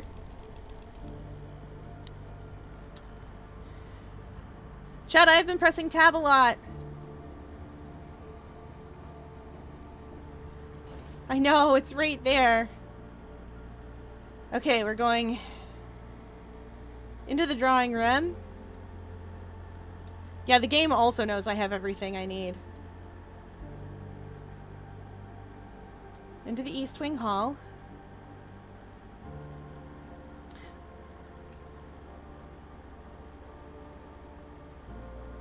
Into the boiler room. Doesn't matter which way I go from here, does it? No, doesn't matter. Oh.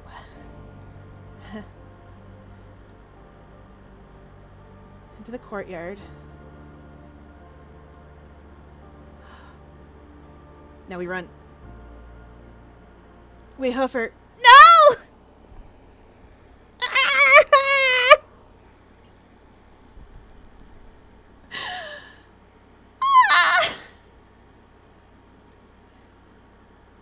I was right there! I had that door! I had that door!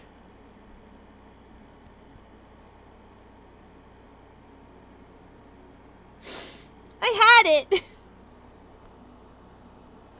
I forgot to count the one room that I was... Oh, if only it hadn't taken a step for me coming back into the underground. Ugh.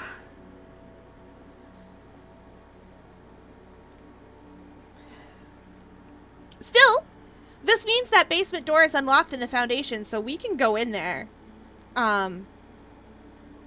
Anytime now, I think. We just need to go to the foundation and go down. So I think we're getting to room 46 next time.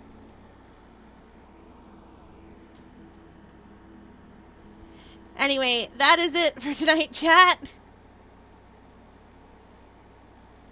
It is now closing time, and we hope you enjoyed your visit to the octopus enclosure. Oopsie doodle. We were so close.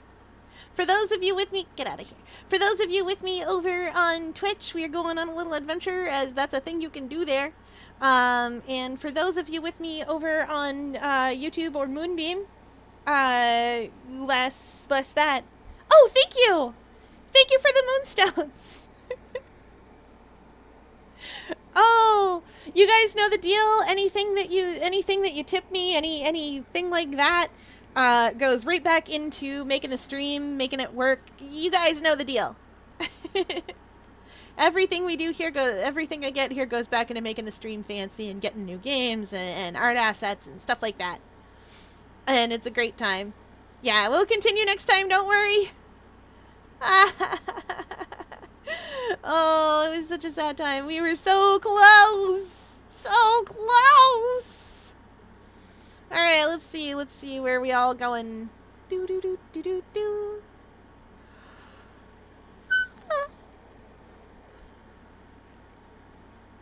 And when I'm done here, I have to finish making my my seabed comfy, and so then I can wiggle into it and be like, and get right comfy. Oh! Let's go visit Koala Baritone.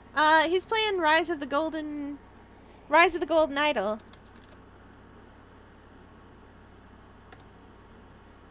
Now you guys know the deal. No spoilers for the nice people. Alright, that is it for tonight, everybody. I will see you